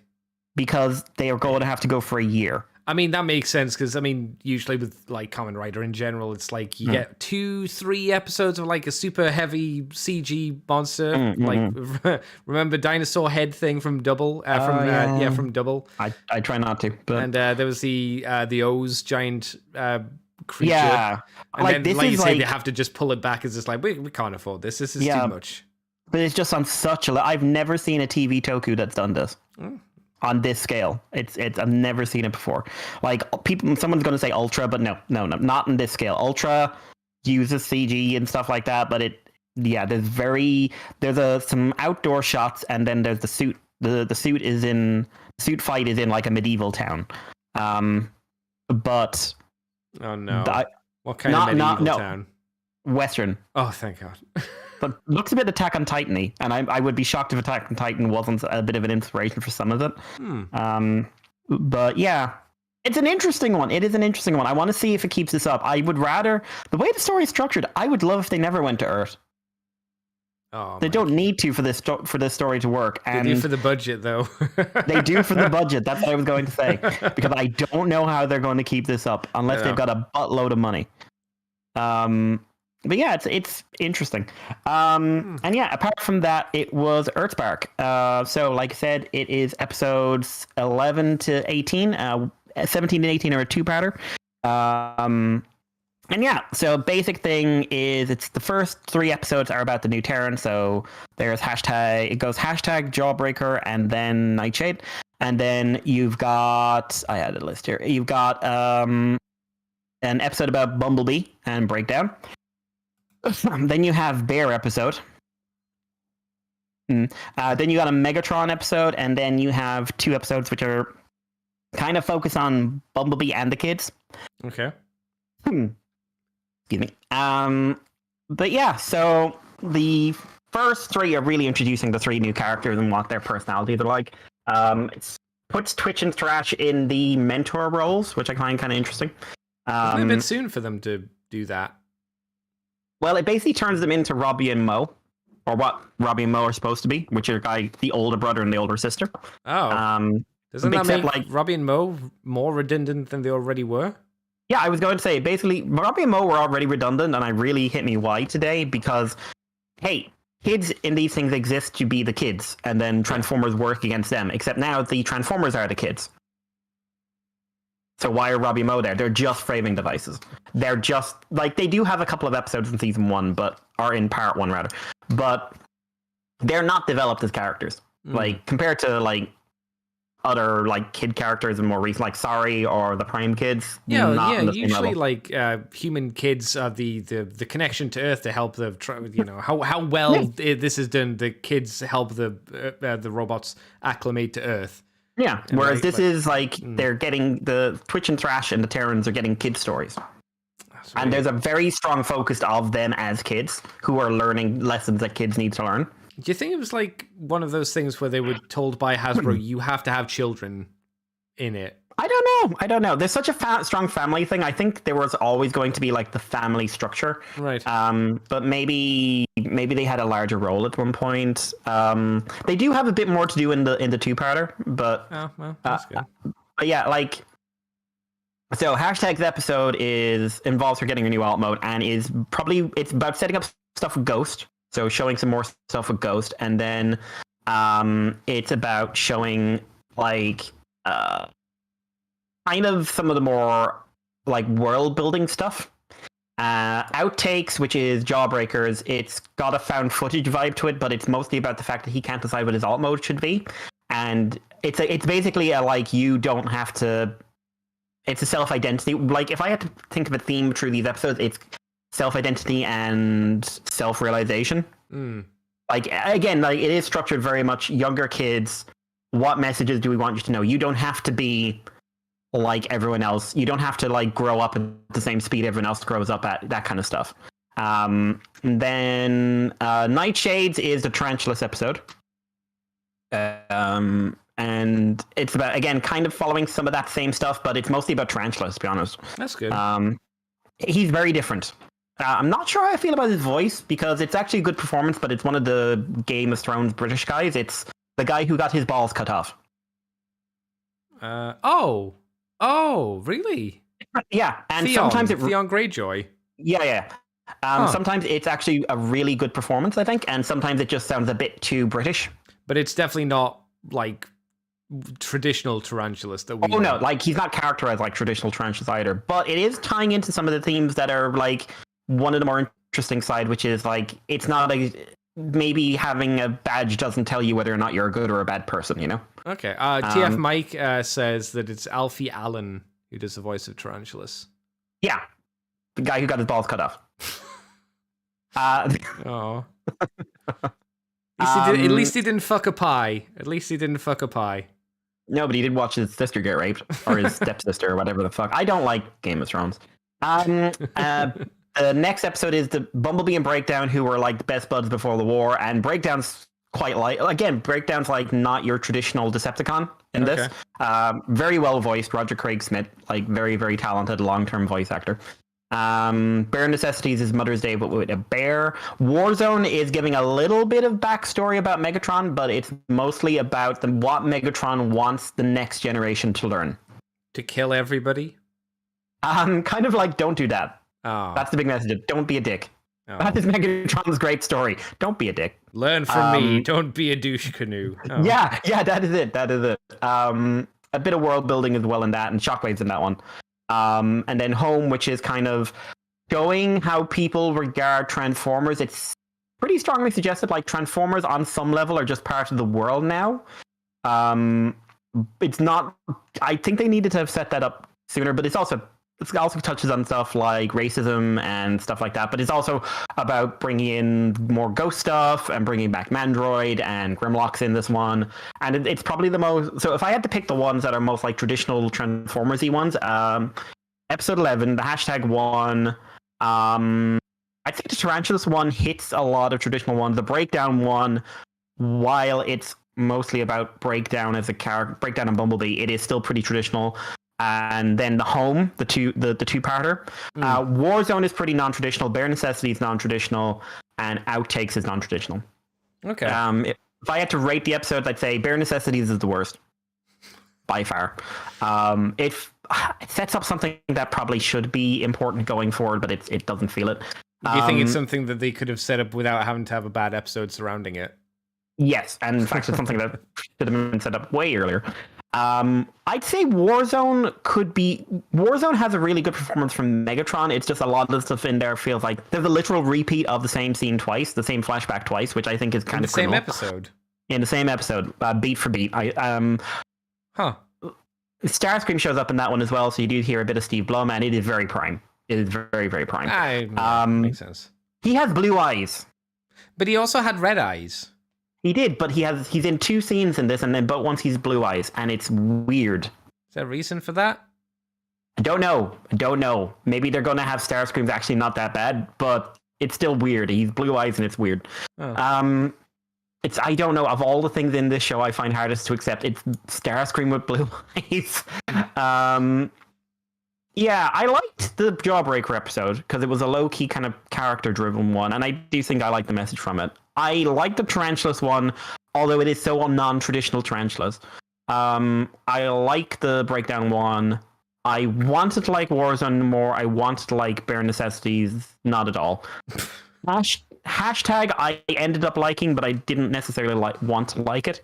Because I think hashtag's a bit overly played on being lol, she goes on the internet too much. And Home is not bad at all. When you say lol, she goes on the internet too much, is she the almost stereotypical lol, I'm so random character? No, she's kind of like, I spend a lot of time on the internet and think I know how to make movies. Okay, so she's a YouTuber. I can do a YouTube. She's that guy. Oh. Like if you can do a YouTube, anyone can. And she's a little overly pushy sometimes. I like her voice performance a lot. I like her design a lot because her and Nightshade both get new designs. But I just kind of thought sometimes the character can be a bit off, but she mellowed out a bit as one went on. Yeah, like I liked it. I think the show still sits, for me, it's still a 7 out of 10. Like some people are raving about this show now. I think it's still a comfortable 7 out of 10 show. I don't think it will have done anything that will make Andy change his mind. Oh, okay. Oh. I think you will like... I think the elements of this show you will like. Like, I think you'll like the Breakdown episode. I think you'll like elements of the Tarantulas episode. I also think you'll be frustrated by a couple. But I think the elements that you like will make you wish there was a lot more of them. Yeah. I mean, I already wish they'd focus more on the Megatron and Prime stuff, because that seems interesting. Yeah, really Optimus isn't in this, by the way. He what? He is? He's in one flashback. Oh, that's weird. That's it. Yeah. So how many episodes are then left of the season once this is all out? 8. So we're going to get another 8 episode run, I think. And what I'm planning on doing is watching the whole show again and then doing a proper review of it. I think because like I want to delve into it a lot deeper than we have, because I think there's a lot to discuss about what it means, kind of like what cartoons are trying to aim at these days, and what their kind of message. Like they do address the pronoun thing again with Nightshade, which I find really interesting, because I think that there is something that children these days are thinking about, because when I started teaching, one of the first things students asked me, and this was completely random in the middle of that, just like, "Sir, we've got to ask you this in our first lesson. What are your pronouns?" And I was a little shocked, because no one's ever asked me that in my life. And I was just like, "Oh, he, him, I suppose." And I said, like, I've never really thought about it. And they said, like, well, we didn't want to assume. And that is a question kids are asking themselves these days. So I do get why this is in here. Is that more of a thing of like, it's because kids are watching media because they learned it from watching media versus them? I learned it at home. Who can, like, chicken and the egg kind of thing. But I still think Nightshade as a non-binary character is handled well. I actually think they spend more time on the fact that they don't necessarily want an alt mode for a bit. And like they don't feel they need to be defined by an alt mode, which I think, considering that Jawbreaker and Hashtag are kind of big into this alt mode conversation, it's kind of an interesting thing. It's a transformery thing you can do, you know? A smart bit of writing you do. You have one of the character goes, "What, are you an action master or something?" And then people laugh. Yeah. Yeah, there's some references to other shows in here that a lot of people are getting very excited about, and I just like, I didn't notice any of them. But, oh my god, did you see this Mikey Gormless expression? What? Yeah, like apparently there's, you know that meme of like the weird cartoon head and the pointing and going like, oh yeah. Apparently that's in there, and there's a Family Guy reference in there, and a bunch of stuff I wouldn't get. And I'm just like, the flowers from IDW are in there. I did notice that from One Meets the Eye. Yeah, I saw someone put that up on Twitter. I was like, so you've seen it. I don't mind if this is. I'm guessing that's just there. It's not actually a reference to anything. It's just a visual. Oh no, it's a direct reference. They talk about it. Okay, like it is part of Megatron's Warzone story. Okay, fair. I wondered if that was good, because I would have been annoyed if it was there and it wasn't like important. If it was just this is random flowers, Cybertronian flowers. Okay, they're called Cybertronian Memorial flowers in this. They're not done by the Necrobot, are they? Because I'd be annoyed if we have to do the Necrobot, because the Necrobot, in retrospect, the Necrobot's a stupid idea. There were a lot of ideas in More Than Meets the Eye Season 2 that did not age well. No. As much as I still like it, because I am a Megatron sycophant, but when I look at it, there are definitely a lot of elements like James needed to stop watching Red Dwarf and then stop getting mad when people said, "James, stop watching Red Dwarf." I've never watched Red Dwarf. It's like, bro, come on. Come on. You lying bastard. Mikey, I'm not a Transformers fan in a room full of Transformers. I'm not what's that? I've never seen Transformers before. Standing in front of a shelf full of toys. What are you talking about? What are you talking about? But yeah, like they actually talk about how they absorb sparks. Okay, that's good. Okay. But yeah, like I think it's someone said this once on a review I would listen, said like, it's not a message show, and it is 100% a message show. It is very much, every episode in this is structured about things like identity, finding your own identity, how you regard yourself, how do people regard you. Like it's all about that. Even the Mother's Day one has one about like, listen, personal boundaries exist for a reason. Please don't turn my leg into a gun. No, I want a gun leg. That sounds cool.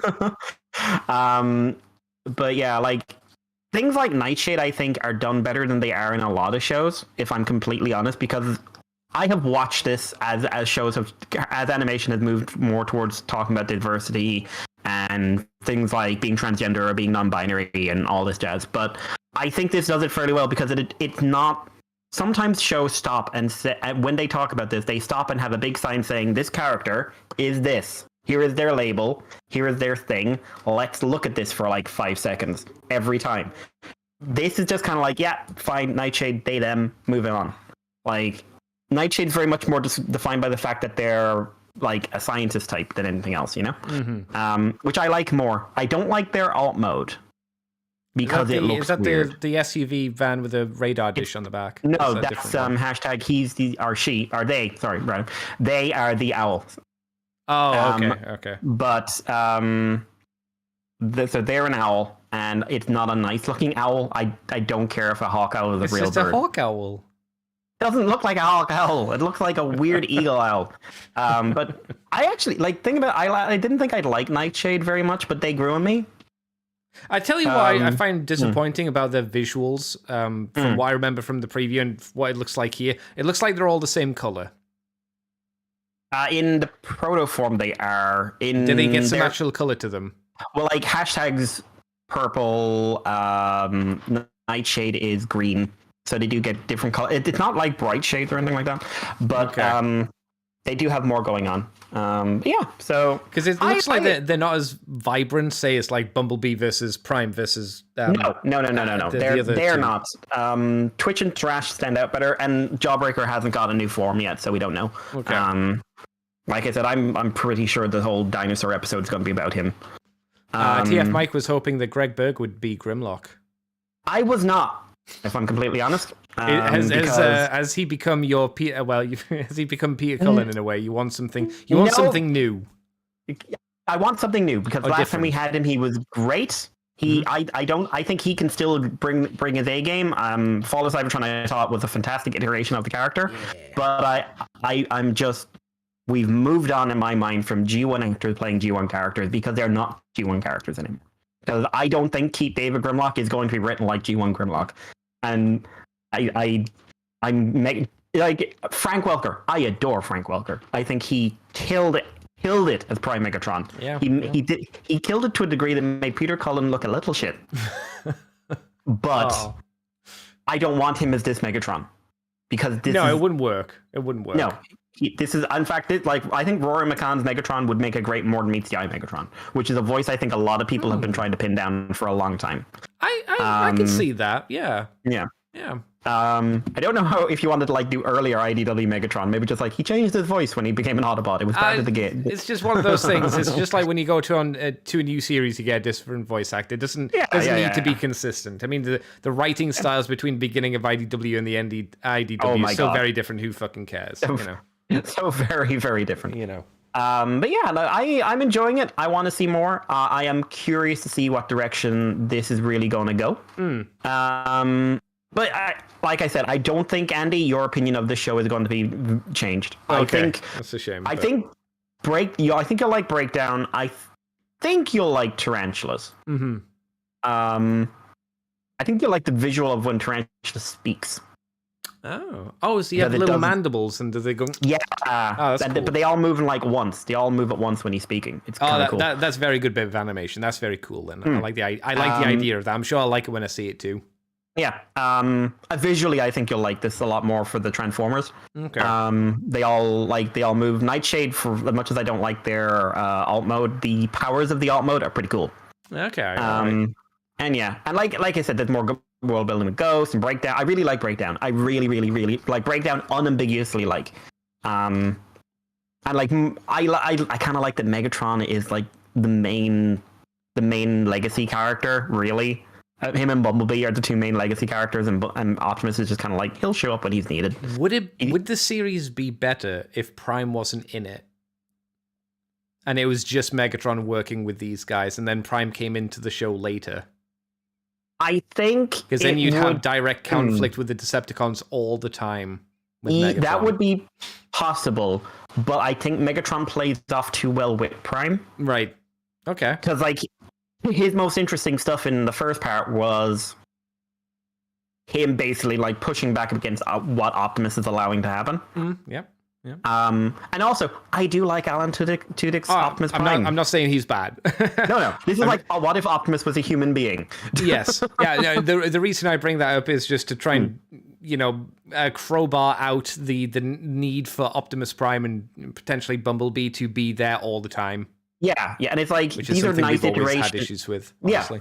Yeah, but the thing is, they're nice iterations of the characters. Yeah, and they're ones if we didn't have the onslaught of the last year, 10 years rather, not a year, but more 14 years now. But I would be wow, what nice iterations of these characters that are not rammed down my throat in every single way, in every single marketing.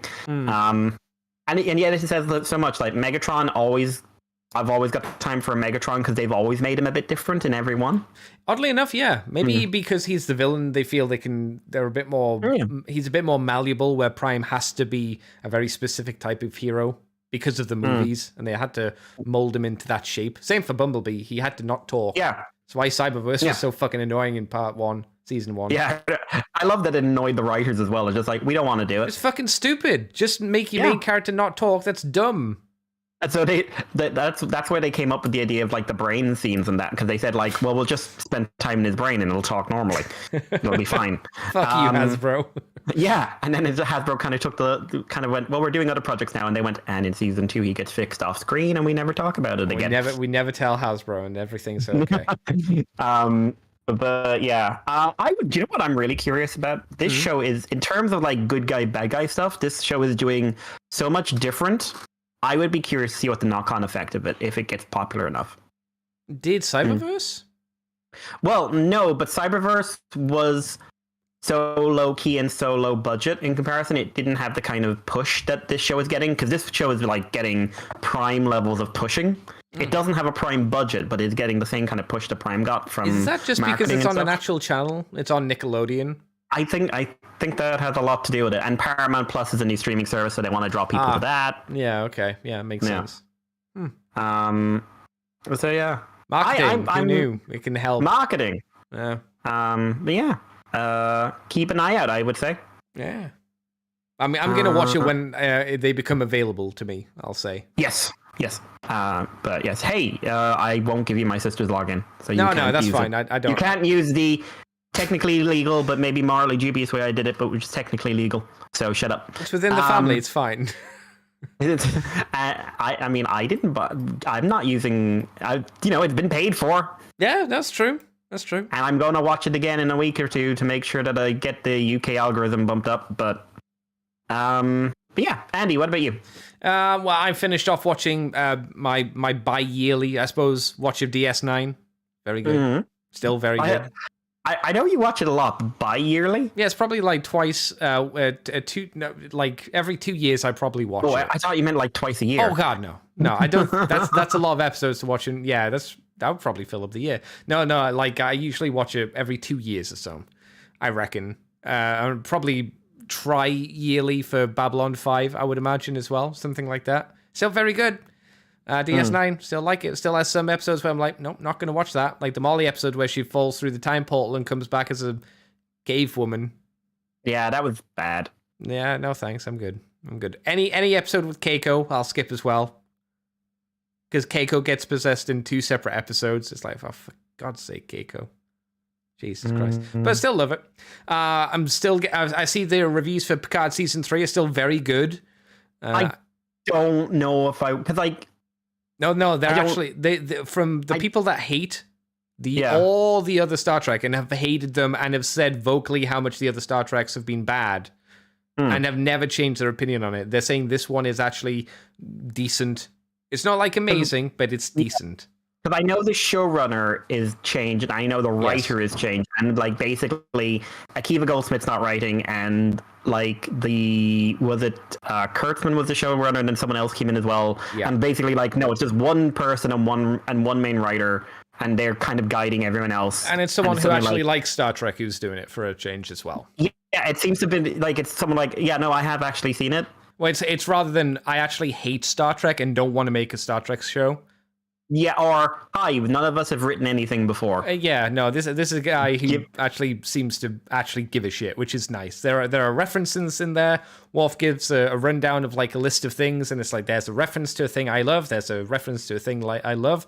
There's apparently a Casperia Prime reference, which is do you remember Casperia Prime? Because he probably won't, because it's a random. No, I was going to say I don't. Casperia Prime is in one episode where Jadzia says, I want to go on a holiday, and he's like, oh, fuck, Risa, and she's like, no, the pleasure capital of the Federation, Casperia Prime. I remember Worf went on holiday to Ryza, but Yes, I don't remember them going anywhere else. No, they didn't go anywhere else. This is a random thing that Jadzia says on like the two of them are on a shuttle off to another mission. So it's I tell you, it's the episode where Jadzia and Worf go to a planet to try and save the Cardassian defector, but Jadzia gets hurt along the way. Yeah, I remember that. It's en route. She mentions she wants to go to Casperia Prime for another holiday because they haven't had a honeymoon. And that's a random reference in the episode. They say Worf went to Casperia Prime on a holiday with somebody, probably to like they don't outright say it to honor Jadzia, but it's like, oh well, Jadzia went to go there, I'd go there as well then. Like, yeah, that's nice. But I know, like, what I know about it is that Ravi's back, which I don't like the sound. Or what's her name? Seven's girlfriend is in it, and I hated her. Ravi. She's apparently she actually works really well because she's with Worf, and they work really nicely together. And she's written to not be annoying and pretentious. She's apparently much better done here than she has been before because the actress isn't bad. But. No, the actress is perfectly fine. And Seven can have a nice girlfriend. It's just her girlfriend was awful before. Awful. Yeah, and it just kind of feels like it came out of nowhere because like she had a big thing with Chakotay, which granted also felt like it came out of nowhere.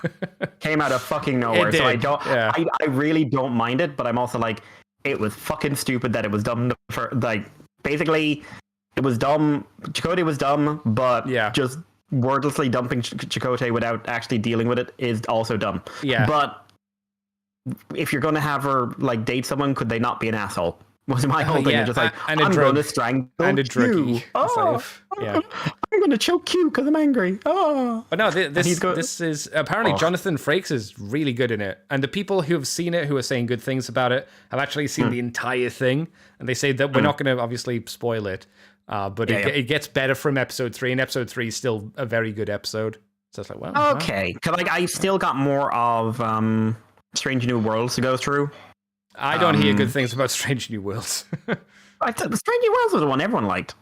Yeah, no, I didn't hear that. The people I were watching say it's better, but it's not good. It's still pretty modern. Because like I know Red Letter liked it. I don't think they liked it that much because they didn't talk about it that much. If they really liked it, they would have been talking about it a lot more than they did. Maybe, but because like all I've ever heard about it is positive things, but like. I don't like people are saying like, well, it feels like a Star Trek show again. Yeah. And oh my god, like so many people during the week are like, oh no, Discovery's ending. Let's all share our favorite Discovery's memory. And I'm just like, my favorite Discovery memory is that it's going away. Yeah, exactly. It's like, please don't bully people who are going to miss the show. It's like, well, yes, obviously, but let's not call a spade a fork. It was a bad show. Like, we didn't like it, and you liked it. That is. Fine und dandy. Yeah. Fine und dandy. But I thought it sucked. It did. And people say it gets really weird and different in the latter season. It's just like, great. But it's kind of like Picard. It's just like, it's a real struggle for me to try give a show a chance after 3 years when the first 2 sucked. Nah, I think it's still pretty bad. I don't think it ever got better. It got different. I don't know. Better. I don't know. I haven't paid an ounce of attention to it, to be completely honest. I was actually like, when they said like Discovery's ending, I was just like, it's still going. I know. But, because it's going to have 5 seasons over 5 years or whatever it is. But one of the weird things is Spock didn't leave Vulcan. Spock decided to hitch up with Kirk because Thingy told him to. Oh, good. All of like Spock's agency, like she literally is the one that did everything. That's unfortunately. Well, like you will never convince me Michael Burnham is not a terrible character because Michael Burnham was the author's self-insert. Aren't I an amazing character? And she literally started wars. Yeah. And like every decision she made, at least in what I've seen in 2 seasons, was a selfish prick move. Yeah. And I was just like, you know who was awesome? Her captain. Why wasn't she the main character? I liked her. Oh no, she killed her and replaced her with a cannibal. Yeah.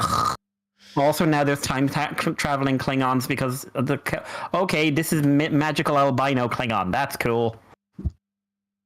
Fun. Star Trek, man. Jesus. So.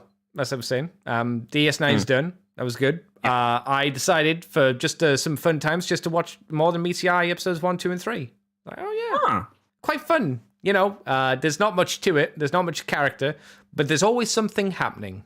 is how I would describe it. You know, it's not like today's shows in a lot of ways where it's a solid story. It's just like, here's the premise, these are what the Transformers are. They are fighting on Cybertron. They have a tussle. They get off. They fly to Earth. They crash on Earth. Autobots, Decepticons, time to tussle. It's a fun time. It's not a deep story, anything like that. But I think it's pacing and things happen. Things are always happening. It feels like.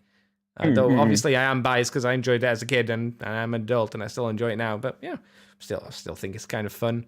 It's entertaining at the very least. I am on to Final Space, Season 3, as I mentioned earlier at the beginning of the show. The comedy has died down a little bit. It's still there. It's still a little bit in your face. And I'm like, don't really find it funny still, but okay. But the overall plot is quite interesting. I'm still finding it fun to see how things are going with the show. And I'm like, oh yeah, I'll watch another one. It's not like a slog to go through. But no, I wouldn't say I'm like invested really in the characters. Like to the point where I'd be sad if the like one gets killed off, for example. You lied about Avocado as well, which I was like, I'm not shocked. Because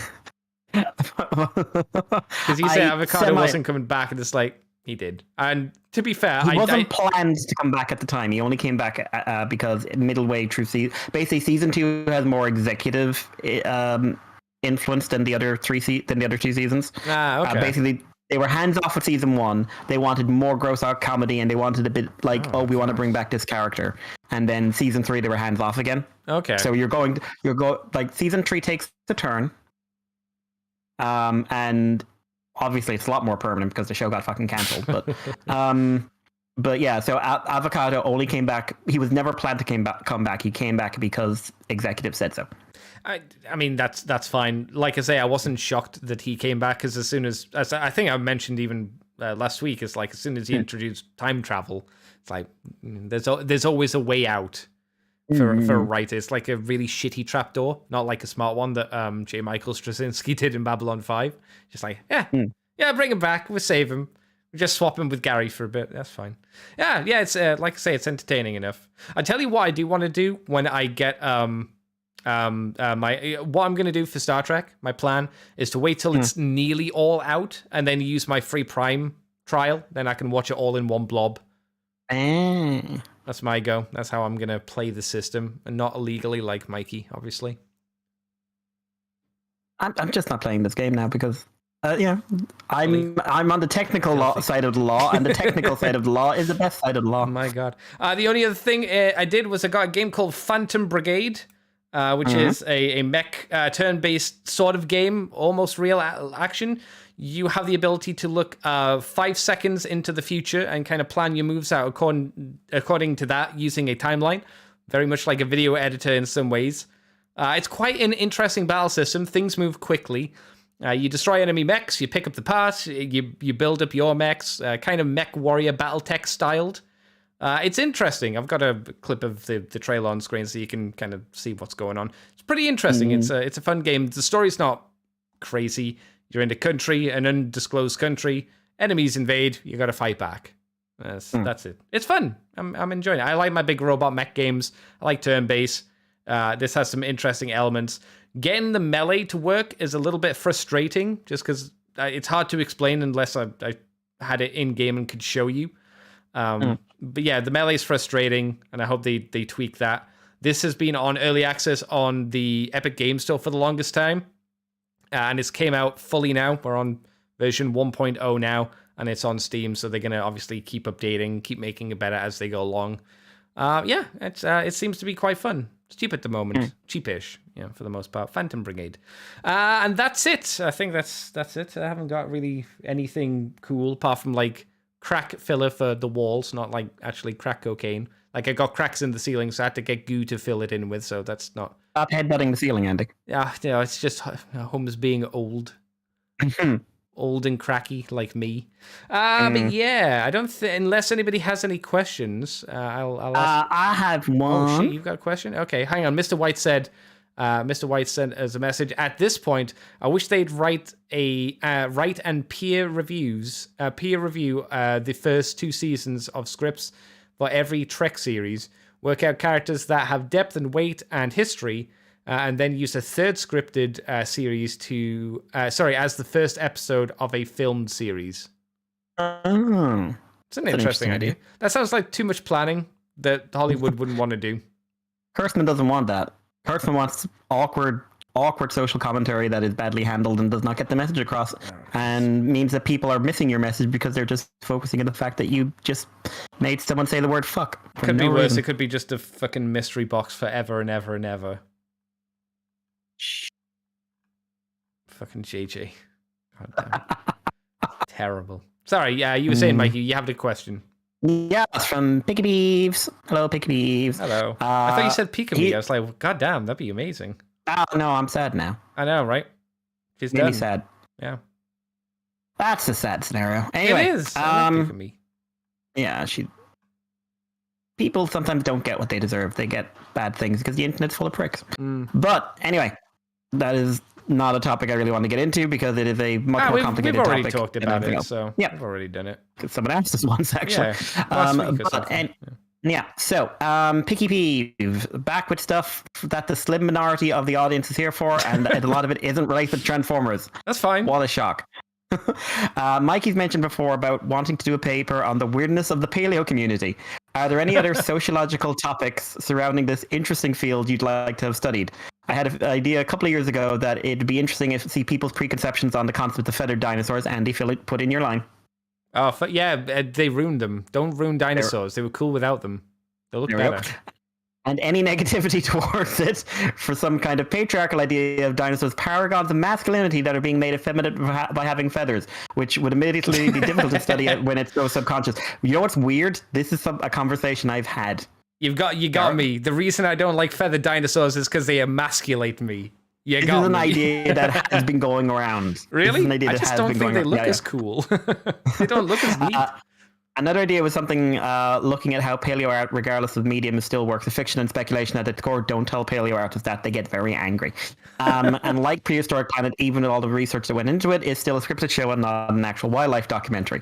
There's definitely stuff I'd like to cover there. The feathered dinosaur one is interesting because that whole okay, so there has been a lot of armchair psychology where some people have said that's why people don't like feathers. Because the dinosaur. This is genuine. Dinosaurs represent the traditionally masculine, and as the world moves into more female-led and non-male, non-traditional cisgender male stereotypes and everything else, that dinosaurs with feathers represent a weakening. Apparently, what? No, they just don't look as cool. It's like owls are cool. They have feathers. I like owls. I just don't think dinosaurs look cool with feathers. But then again, I kind of like 90s/80s T-Rex visually. I do too, to be honest. But I just don't want Vermont to be. It's obviously not accurate. It's not accurate at all. But I think that aesthetic looks cooler. Maybe Andy's just holding up a hawk owl. It's this is cool. And me just going you're not real. To be fair, maybe it would be an eagle owl and it would be holding me up instead. Probably could. Those things are fucking huge. They're big. Yeah. But yeah, I would be interested. I if I ever do sit down and have that idea about paleo communities, that is something I want to delve into. Are you not concerned of just peeling back the layers of insanity and going no, oh god, these people are fucking broken? I want to do it to Transformers as well. Oh no. I could seriously publish a thing on fandoms with using Transformers as a centerpiece. That is genuinely something I could do very easily. I really want to do it. You might make the people mad. But it's just hello, old white man gives an opinion on complex topic. But listen, I know I'm an idiot, but I'm an idiot with a degree, bitch. It'd be interesting podcast for Squawk Box. Yeah, no, I've got to sort out a few of those actually in the next couple of weeks. But yeah, no, there's an interesting idea in there I would really like to touch on. I do think the fact that paleo art and documentaries are still all fiction and still just based on what you think look right or cool or something. I really wish I could get through people's head when they start having literal screaming matches about how scientifically accurate your shit is. Yes, I mean, realistically, if dinosaurs did look like they had feathers, then that's how it is. I accept that, but I still am annoyed because you've made the dinosaurs to me look less cool. Yeah, and that's the thing. One person said I don't like having them with their mouths open because oh, like it's so cliched, and just like, yeah, but it does look better. Yeah, because it's an action pose then. It makes it look like they're doing something, not just staring at you awkwardly, like you just accidentally caught them in an unwanted selfie. Like you were taking a selfie and they were just standing behind you looking a little awkward and just like didn't know I was in this shot. Or like when Rexy just looks at the lawyer on the toilet before biting him. Yeah, it's just like, well, this is awkward for both of us, isn't it? I'm still gonna eat you. You weren't even pooing, but for some reason you got your trousers down your legs. But okay. Yeah, that. Yeah, actually, that never hit me before. Maybe it was a nervous bladder. Maybe he did run to the toilet and just was like, "Oh, I gotta unload, boys." Maybe he wasn't scared all along. Maybe he really did just gotta go when he gotta go. Maybe he wasn't a coward. Maybe he just had diarrhea. Yeah. Yeah. I'm just like, I'm having like an out of body experience right now. Why did he have his trousers down around his ankles?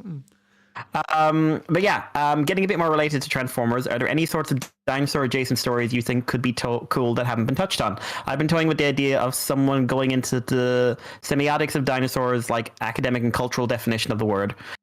Same way Shape of Water was a monster movie, and what we do would... Are you trying to tell me you want to do Shape of Water but with the Dinobots? I mean, if you want stories like that, Chuck Tingle's got you covered. Maybe something a little less highbrow. I mean, what's a really good dinosaur horror movie that isn't schlock? Why is it? I don't know. I would love a really good dinosaur horror movie that isn't schlock. I don't think you can do it, because a lot of those movies are just they're monster movies, right? Like Deep Blue Sea and things like that. Yeah. And what is a monster? Take it away from dinosaurs. What is a monster movie that isn't schlocky? One that is you don't see the monster. Oh, that sounds lame. Well, to me it is, because I want to see the monster. Like every time someone says like, "Oh, the best monster movies are," and I mean, Jaws is a monster movie. Yeah, that's very good. That is, the limits of that movie where we couldn't get it to work, so we had to hide it. Yeah, and it just happened to work in our way. But I think if you want to like make it a bit Transformers related, you could do a pretty solid horror story from a Decepticon point of view with the Dinobots as the monsters. That'd be neat. I think like you can do it like you don't play up like you just have the Decepticons are like normal dudes, right? And then just like you just play up the fact that the Dinobots are overkill. And later. Yeah, IDW Naught later. Yeah. Now there's lots of stuff you can really do with it, and I'd love to see it. But yeah, like I do. So I would love to see. There's lots of different movies. I think I don't necessarily think I want to see Shape of Water with a T-Rex. I did like Shape of Water. I haven't seen it yet, but I just don't. I don't want to see someone want to fuck a T-Rex. If I want to do that, there's plenty of literature for that. That was the issue I had with Shape of Water. I'm not really interested in watching a lady want to have sex with a fish person. Was he an interesting fish person at least? He didn't talk. He couldn't. He's a fish person. Did he fish moat? No. She could feel. I think she could feel his feelings or something weird like that. I think she was an abuse victim or something weird. So she I know she was mute.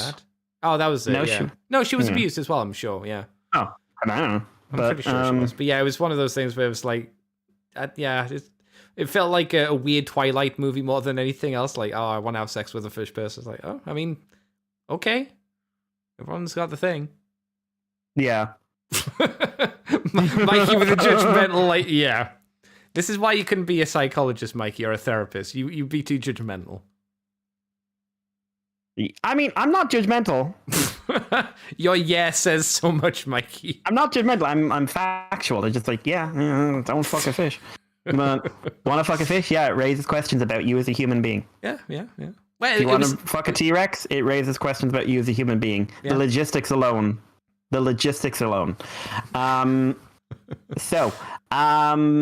Something even more Transformers related. Are there any animals that you think would make fun toys as alt modes? Picky Peas would like more fish Transformers.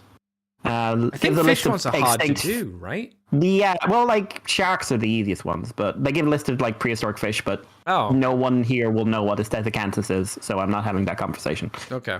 If you want to know what a Stegocanthus is, look it up. We've got an okay amount of sea creature ones if you include the kind of weird ones like the Fusor with the piranha head, and if you include like Cyber Shark and the couple of variations through Beast Wars and Beast Wars Second and Beast War Neo redos of that. There's a few there.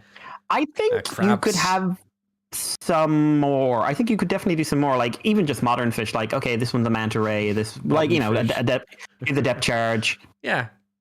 Here's a piranha. Here's, I don't know, a sawfish. Here's lots of fish no one's done. Here's an octopus, the ultimate fish. The octopus. Oh, we've had octopuses. No, we haven't. Yeah, we have. Tentacle. Oh no, that's not an octopus. That's a squid monster. Oh my god. You pedantic bitch, it's the same thing. And before someone says, yes, I know we've had a squid. Well, Taco Tank. Yeah, no, driving the Taco Tank. Icard and... yeah, him too, yeah. But, and yes, before anyone says, yes, I know octopuses aren't fish. Fucks. Oh, they live in the sea, fuck off. Someone is going there, I thought he'd know that it wasn't the fish. They live in the sea, fuck off. They're fine. They don't mind us, like, misrepresenting what they are. I'm not a fish. I'm not a fish. Sends angry email. One octopus sends an angry email, just like, I'm about to die giving birth, and I'm really outraged by the fact that you said I was a fish. Actually, to be fair, you wouldn't want to upset an octopus because they could find a way inside your house with ease. Yeah, don't piss off an octopus. They have plans. Yeah. Jesus. So yeah, like we've had turtles as well in terms of sea creatures. Aquatic creature, a whale would be nice. A proper whale, not Torca. Oh, tidal wave. Tidal wave. Yeah, IDW tidal wave. Yeah. Humpback whale, tidal whale. I think that would be fun.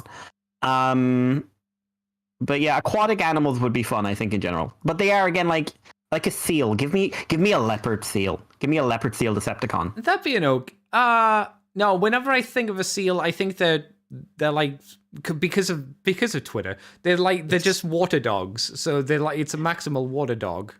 Yeah, but give me the one that's a maximal water dog that's like all teeth. Seafang. He'll call him Seafang. Oh, okay, yeah. Oh, pirate, yeah. Oh no, yeah. Narwhal pirate. Yeah. And the horn becomes a sword. There we go. Yeah, exactly. Or a peg leg. Yeah. You can shorten it down to make it a peg leg. That'd be fun. Yeah, you could it collapses in itself into peg sorry, leg. It has to be a pass former though. Fuck it. Yeah, sure. I think that would be fun. It's a beast mode. They're all art formers. No, they're all shell formers. They're all shell formers. Listen, either something comes off or something basically just hangs off the back. Accept it. Lastly, if you were to come up with a new personality for the Dinobots, including Slash, Scorn, Paddle, Scar, now I guess. Hey, we were just talking about them. Yeah. Based more on current understanding of behavior of beast modes, what would you do for it? Any ideas how dynamics would work? I suppose Slash would not be as bright as people would assume. Slash was very bright, but would actually be a lot dumber than you'd expect. Would be how I do Slash. It's just like everyone asks her like really complicated questions. She's just like, I have no idea. Would she pretend like she could do things? So she would pretend that she could do science and tech stuff, but it would always be wrong. Yeah, and she would like, well, Wheeljack blows stuff up. I'm the same. It's just like Wheeljack blows stuff up because he is a mad scientist. You blow stuff up because you don't know where that wire goes. I think that could work because she could definitely be like, I'm the smartest Dinobot, and all the Dinobots are like, no, she is really smart. Even Grimlock's like, oh, she's smarter than me, Warrior King, but she's super smart, and she can't do shit.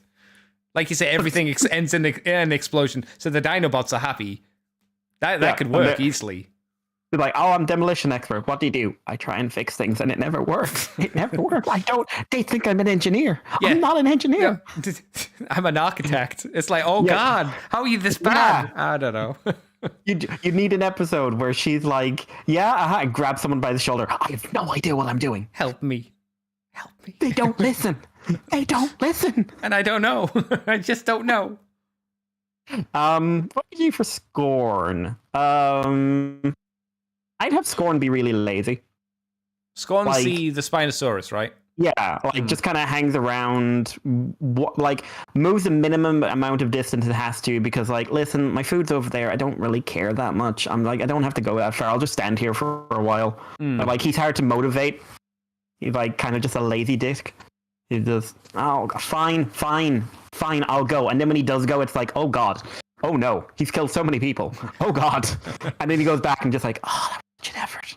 Difficult to move, but highly effective when moving. Yeah. Paddles, I would just have Paddles be like the meme guy of just like, everyone loves Paddles. Would he sploosh a lot? Like, he just plays with just puddles. Just yeah. But Paddles in robot mode just likes to jump in puddles. Yeah, that'd be fun. And like, everyone just likes Paddles, and everyone's really confused that Paddles is there. Yeah, he doesn't seem like the violent type. Yeah, it doesn't seem violent. The name is wrong. But Paddles doesn't care. Paddle is happy as life. Yeah. Paddle's life has gone the way Paddles want life to go. He likes to go fishing with Sludge. Yeah. And Sludge just being an idiot. It's just like, I'm throwing rocks. I'm happy I have a friend to fish with. Yeah.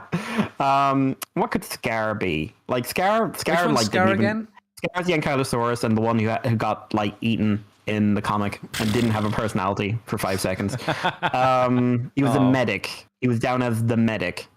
Oh, so he's duct tape guy. Yeah. Oh. Fix now. Yeah. No, that's. Oh, yes. Yeah. He's like, oh my god. What is medicine? I welded your leg back on. I broke my arm. I welded your leg back on. The arm's what happened backwards. to my leg? I was fixing your arm. Yeah, the arm's backwards. It's like, oh, my leg's fixed completely, but my head can't rotate. It happens. It's fine. Yeah, it's like, die, you good. Next. Can you walk? Yes. Then why are you bothering me? Yeah. Next. Yeah. No, I like that. So we've got a pretend genius, lazy murderer. Everyone loves me, and well, you're moving, aren't you, Doctor? It's like he's like worse Bones. Yeah, inspired by Ratchet. He loves Ratchet, but he's just terrible. Yeah, it's like he like modeled himself out of Ratchet. He's kind of like not the nicest guy in the world, but he's like, oh, I'm going to be a medic. But he's just like, I didn't actually go to medical school. Like, me Dinobot, me don't have time for medical school.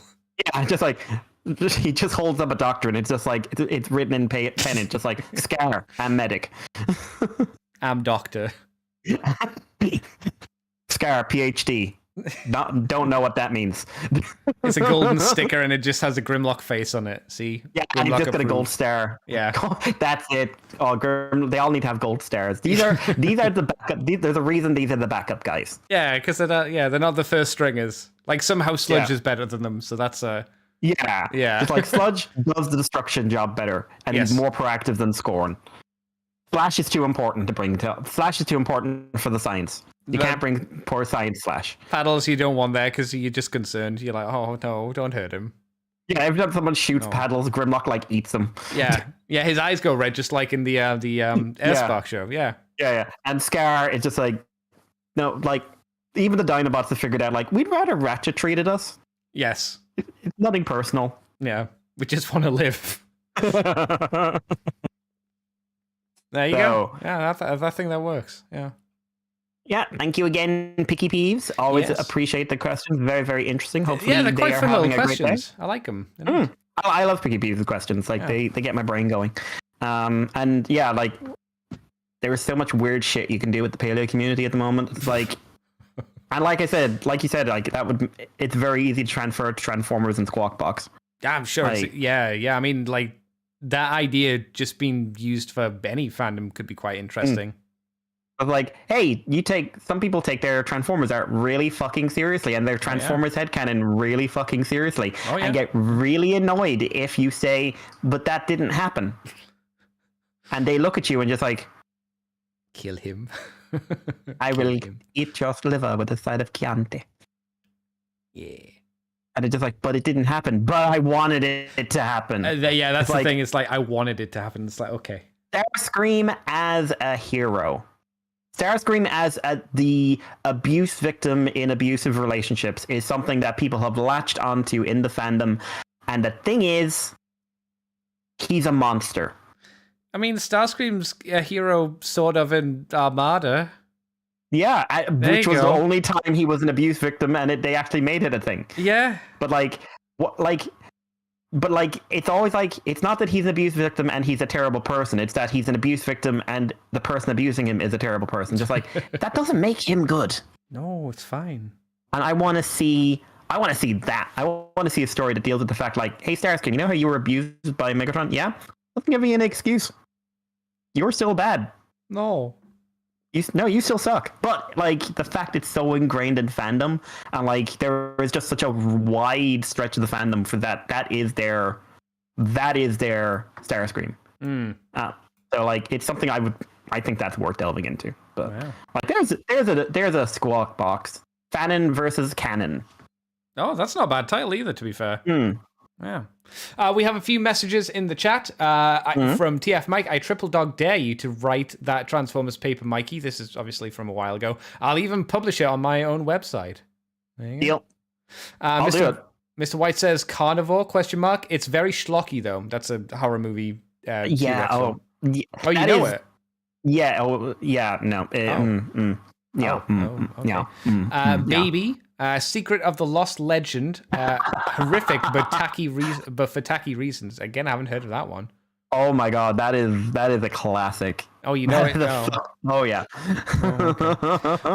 He also says the Dinobot Wars were the closest we got to the Dinobots as horror protagonists, as you saw deaths and damage supposedly caused by them without them being directly seen. Yeah. I've had a story in my head for a while about that. I don't know if I'll ever try doing anything with it, but it's like just the idea, like, why did they get away with being horrendous murderers? Because they're very effective at their job. Yeah, that's basically my idea. Yeah. It's And like what does that say about Optimus? It's a Star Trek Deep Space Nine episode where Bashir says to Admiral Ross, like, "Oh, so we let the Section 31 do all these terrible things, and we pretend they don't exist because they help us win the war." And Ross goes, "Yes." Yeah. Now get out. Yeah, because morally you can't agree with it, but man, they are lucky that Section 31 poisoned Dodo. Yeah. They would have had a much harder, because that changeling would have not given in. No. She would have not given in otherwise. TF Mike says, "Fish people, someone call Aquaman." Yes, I can't. Yes, his yay, say it all. That's probably a reference to something specific. It's an octopus, octopi. Mr. White says, "I'd like a tusk. Imagine walrus to get an update. A walrus? There's a walrus pretender. Oh, that guy. Yeah, that's a fair point. Sea spray and fart formers. That was from TF Mike. Fart formers. That would be a very interesting series. Your truth. Live your truth. Yeah, live your truth. Mikey, where can people find you on the internet if you want them to? You can find me on Twitter as Irish Paleo. You can find me on Twitter as Irish Paleo because there's nowhere else at the moment. If you want to talk to us, there is Moonbase 2 on Twitter, on Libsyn, on Facebook, on Patreon, and anywhere else. And you can, of course, send us any messages. If you want to send us an email question, it's themoonbase2@gmail.com. We will take anything. They can be dumb as a poster, thought-provoking as shit, as long as you're enjoying yourself. So, yeah. Andy, what about you? You can find me on Twitter, Twitch, and YouTube as Decayed Andy. Oh, I've been working on a YouTube video. That's what I've been doing this week. I don't know when it'll go out, but maybe that'll come out at some point. You can find me on Twitter, Twitch, Moonbase 2 Transformers Podcast. We're on Twitter, Twitch, YouTube, Moonbase 2 Transformers Podcast there. Facebook, Libsyn, and patreon.com/Moonbase2. And if you do $2 each month, you get the extended, you get files of Teletran 2 a week early, not a month early, a week early. And hopefully from the files, not from the files, you get the Moonbase Woo Woo, where I talk about non-transformery things in more detail. And Squawk Box early as well, when Mikey can do those as well. Yes. And the ccbunker.weebly.com. We're there too. So, thanks everybody for joining us. Remember, we're on Twitch at 8 o'clock in the evening, UK time, if you want to come on by on a Sunday. It's a Sunday. It's Sunday. It is Sunday. If they show on Saturday, they are going to be very confused. I'm drinking heavily again, Mikey. Leave me alone. If you want to come and join us for the chat and the show, you can come on by then. Until then, thanks everybody for joining us. And I guess we'll see you next week for more Transformers news. Right, Mikey? Right, me nerd. All right. Well, next time we'll see you all then. Bye-bye, everybody. Bye. Yeah.